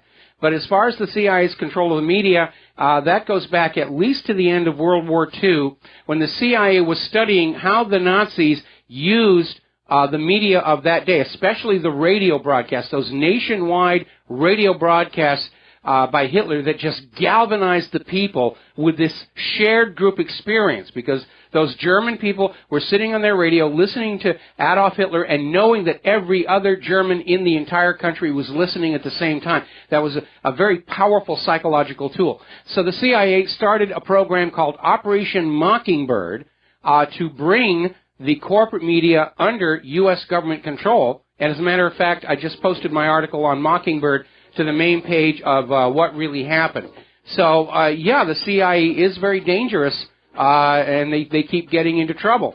All right, we got to take a break for commercials. Thank you for the phone call, and we'll be right back. And aloha, America. Welcome back to the show here. So let's talk about human-caused global warming. We're hearing from up in Calgary that over the Christmas weekend, the city was forced to spend $2 million dealing with the snow and ice. Councilman Ward Sutherland was quoted in the Calgary Herald as saying he had to shovel out his own driveway 5 times during the weekend. That tells you how heavy it is. We're hearing reports all across the Great Plains, black ice, all kinds of cold weather. And still we have the corporate media saying, oh, it's really warm up there in the Arctic. And interestingly enough, looking at the actual raw temperature data, the temperature did cross the 0 degree centigrade for just a short time, and then it went right back down. And on the basis of that, the corporate media was out there saying, the Arctic is melting, it's lost 7 New Jerseys worth of ice, it's unseasonably warm up there. Still trying to push that whole global warming thing. And the new tactic is, yes, it's cold where you are, but the world is warming, but all the heat is someplace you can't get to, and verify it for yourself. And again, there are problems with some of the instrumentation. One of the ways they artificially created a warming world is that NOAA, claiming budgetary restraints, started shutting down temperature monitoring stations in the rural parts of the United States, saying it was costing too much to go on out and check them. Well, rural areas with lots of greenery are naturally cool. They're much cooler than the cities, which suffer from what's called the heat island effect, which is the heat generated by sunlight on pavement, and the fact that you're surrounded by buildings that have air conditioners pumping the heat inside the building to be outside. In fact, over at my ClimateGate page, we have photographs of official NOAA temperature measuring stations located in the hot outflow from building air conditions. In one case, right next to a trash incinerator. Now, apparently, the United States' highest paid climate change expert just got sentenced to 32 months in federal prison on fraud charges. This was a guy who was all over the TV news and everything, and apparently was just spinning a tale that was a complete fabrication of the corporate media. Oh, yes, he's talking global warming, put him on the camera. And he just got sent to prison for 32 years. All right, let's. Mike in Tennessee apparently wanted to say something more. Mike, what's on your mind? Hey, I just wanted to give people a glimpse into what is in their near future. All you got to do is look to the north. In Canada right now, there are people that are sitting in prison for nothing more than disputing the government's official line. And the public goes along with it. And anybody that disagrees with the government's propaganda, they get accused of being a nut job. They're tried, convicted, and they go to prison. They go away. They're silenced. And also to the north, this is something unique, and people in the media will not tell you this, but look around you. Know anybody that's a policeman that used to work, let's say, a city cop, then he became a county cop, then he moved to a state job. They carry their retirement with them. How could they do that since these are all different municipal government organizations? Because they're all tied in. They're drawn from the same pool. And in Canada right now, the RCMP, the cops, all right, they'll post for a year or 2 years in a location, but their home is someplace else. So they're like military in that they're perpetually being rotated amongst different provinces so that the public never knows where their family is. That way, well, they can go out and do the dirty work. Hang on. I think there's a legitimate need for that where, you don't know where the police officers live, and it's got nothing to do with the police officers being oppressive. It has to do with the fact that people who get arrested for crimes may get into their head that they want some revenge. So that part I don't have a problem with. Well, you look at your military in this country, and you look at the police up there. The police up there are militarized, and right now I know of about a half a dozen sheriff's deputies in the adjoining county. They're friends. I know where they live. They're easy to find, and nobody bothers them. They arrest people daily, but they're not out oppressing people. When you've got people that move around and wear masks and act like Gestapo stormtroopers, they've got a reason to hide. And that's what's coming to you, and they've already got it in place. Just wait. Just wait for your fellow friends that are local law enforcement being shipped around. You see these cops, they'll kill somebody and they get shipped around and they carry their retirement with them. Why? Because it's all interconnected. Okay, well, Mike, first of all, we're very lucky here in Hawaii. The cops are very mellow. I have friends who are in the department. We've only had one questionable shooting where a guy was praying on the beach near a marine mammal, and he was shot by a police officer who'd actually just moved here from the mainland. But all of the local Kaahumanu police officers, they're very low-key, they're very polite. We're very lucky we're not dealing with that situation. I understand why you don't want the general public to be able to find the homes of police officers. To me, that's just common sense. The militarization is definitely a separate issue. As far as Canada throwing people in prison for wrong opinions, Merkel's trying to get the same laws passed in Germany. It smacks of 1930s Nazis. Here in the United States, we have that First Amendment. And at some point, this war between the corporate media and the independent media is going to result in a test case that will go all the way to the Supreme Court to say that, yes, the First Amendment is a right that is granted to the individual, not just to the corporate media. And again, the uphill battle for the corporate media is their track record. Saddam's weapons of mass destruction, Pearl Harbor a surprise, human-caused global warming. Hillary Clinton is going to win in a landslide. So they can't come from a position of their being more accurate and objective and honest than the independent media because history is very much against them. The entire approach is we're the corporate media, we're protected by the First Amendment, and we don't think the First Amendment should apply to ordinary citizens, which is the same argument they've been trying to do with the Second Amendment, but the Supreme Court ruled the Second Amendment right to keep and bear arms is an individual right, just like every other right in the Bill of Rights. And they're not going to change that for the First Amendment. So this is going to result in a test case, and it's going to go all the way to the Supreme Court. But, hey, if George Carlin could win, so can we. Michael, they did a COINTELPRO against you just like me. The difference is I went to prison, you didn't. I talked to a lot of people in prison. They don't hold the cop accountable because most of these guys were doing something wrong. They don't have a problem with the cop doing his job. They're not going to go hunt him down. What you're going to deal with is these cops that are going to do things that are not so good, and they got to get them moved around so that nobody knows where they're at. Well, you're not going to convince me that we should publicize the address of ordinary police officers, and so we're just going to have to agree to disagree. Thank you very much. We're going to let you go here. I got a few more stories here. We're running out of time to the top of the hour. We have been talking about hate crime hoaxes and all the frauds that are being carried on out. They're reported as factual by the corporate media. There was that professor out at Claremont College in California claimed that the anti-Semites were painting swastikas on her car. The corporate media reported it without question. Then it came on out she'd done it to herself. Same thing with the student at Georgetown University. Oh, they're painting swastikas on my door. Then a security camera caught her doing it herself. We were talking last week about a new website that's out there, hatecrimehoaxes.com, that catalogs all of these. And you come away from this realizing that most of these hate crimes are frauds. They're deceptions for political gain. And so that brings us to a story that's over in the Daily Mail in Great Britain.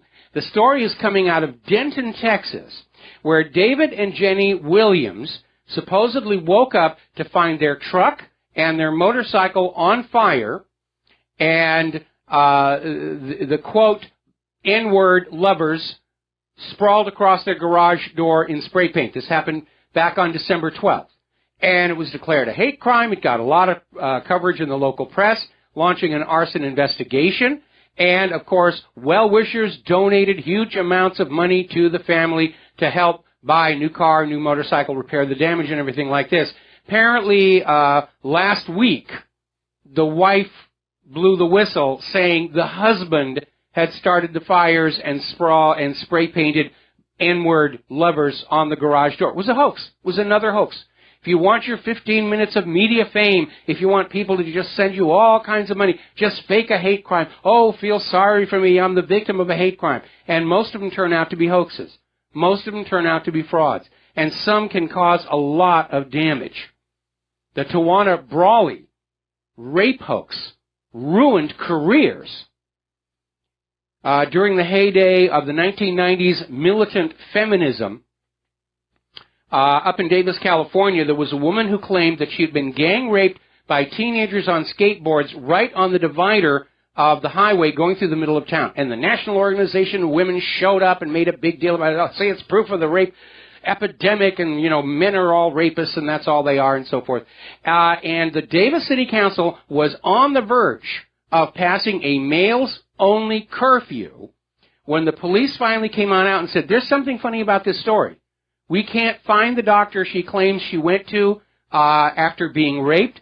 We can't find any physical evidence supporting it. And finally she said, yeah, I made it up. Back in the 1990s, if you wanted a guest shot on Donahue or Oprah, you just had to come up with a fantastic rape story and you were guaranteed your 15 minutes of fame.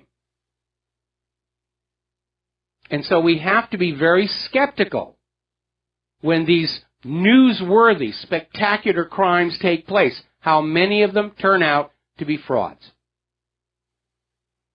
Now, getting on to vaccines and autism, I posted a story. This came out of Scribd.com. It's a document. It's a collection of 128 research papers showing that there is a link between vaccines and autism.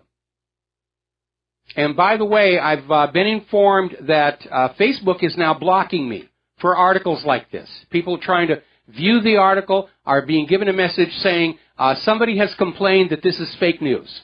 They don't want you knowing about the vaccines. Another story coming out of Investment Watchblog. Remember, last year in California, they passed Senate Bill 277, signed by Governor Jerry Brown, which removed religious and personal exemptions from the mandatory vaccine schedule. If your kids are going to go into the public schools, you have to get these 38 vaccinations.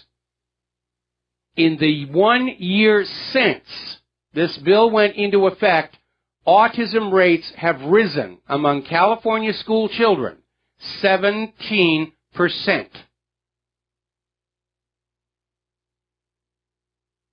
Now, at the rate autism is growing now, by 2030, half of all children will be diagnosed as autistic. That means half of all Americans will be unusable in the workforce, and a significant part of the available workforce will be tied up with caring for the autistic people. It's big business, caring for autistic people.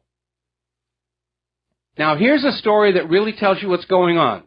Apparently, over in Germany, there's a big stink because it came on out that in their vaccine program, people in the government get different vaccines than ordinary people in the street. In this case, they're talking about the swine flu vaccine and how government officials in Berlin are getting a version of the vaccine that's seen as safer, less harmful, but it costs more. But they're going to get the safe vaccine, and you hoi polloi out there, you're going to get the one that might actually melt your brain.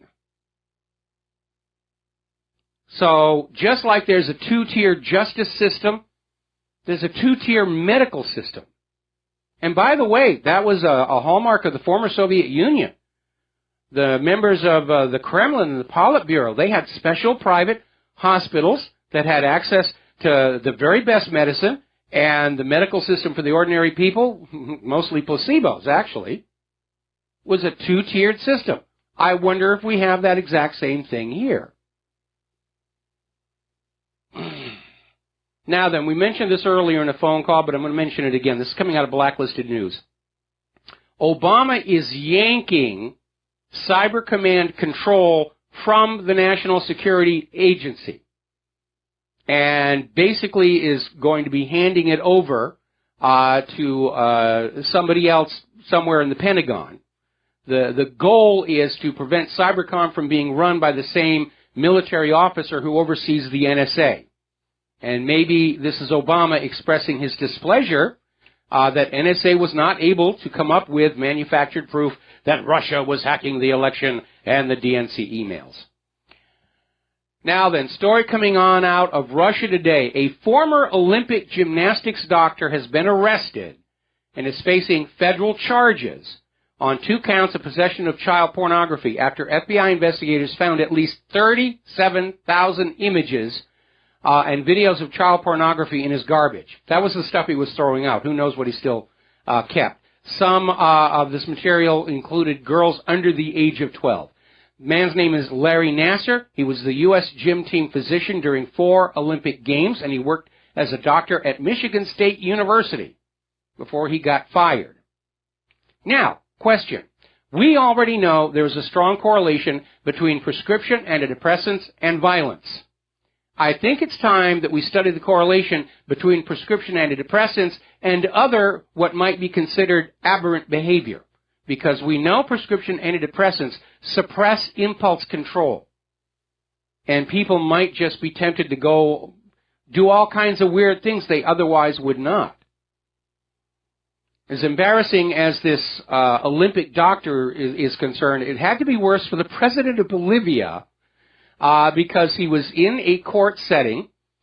Evo Morales was trying to show stuff on his phone, and apparently he'd left a porn video hung in the background, and it started playing, filling the courtroom with sounds of a woman in the throes of ecstasy. And in fumbling his phone to try and shut it off, he actually dropped it on the ground, and he had to leap out of his seat. Guys, you know, have it on a separate flash drive or something like that. It's amazing.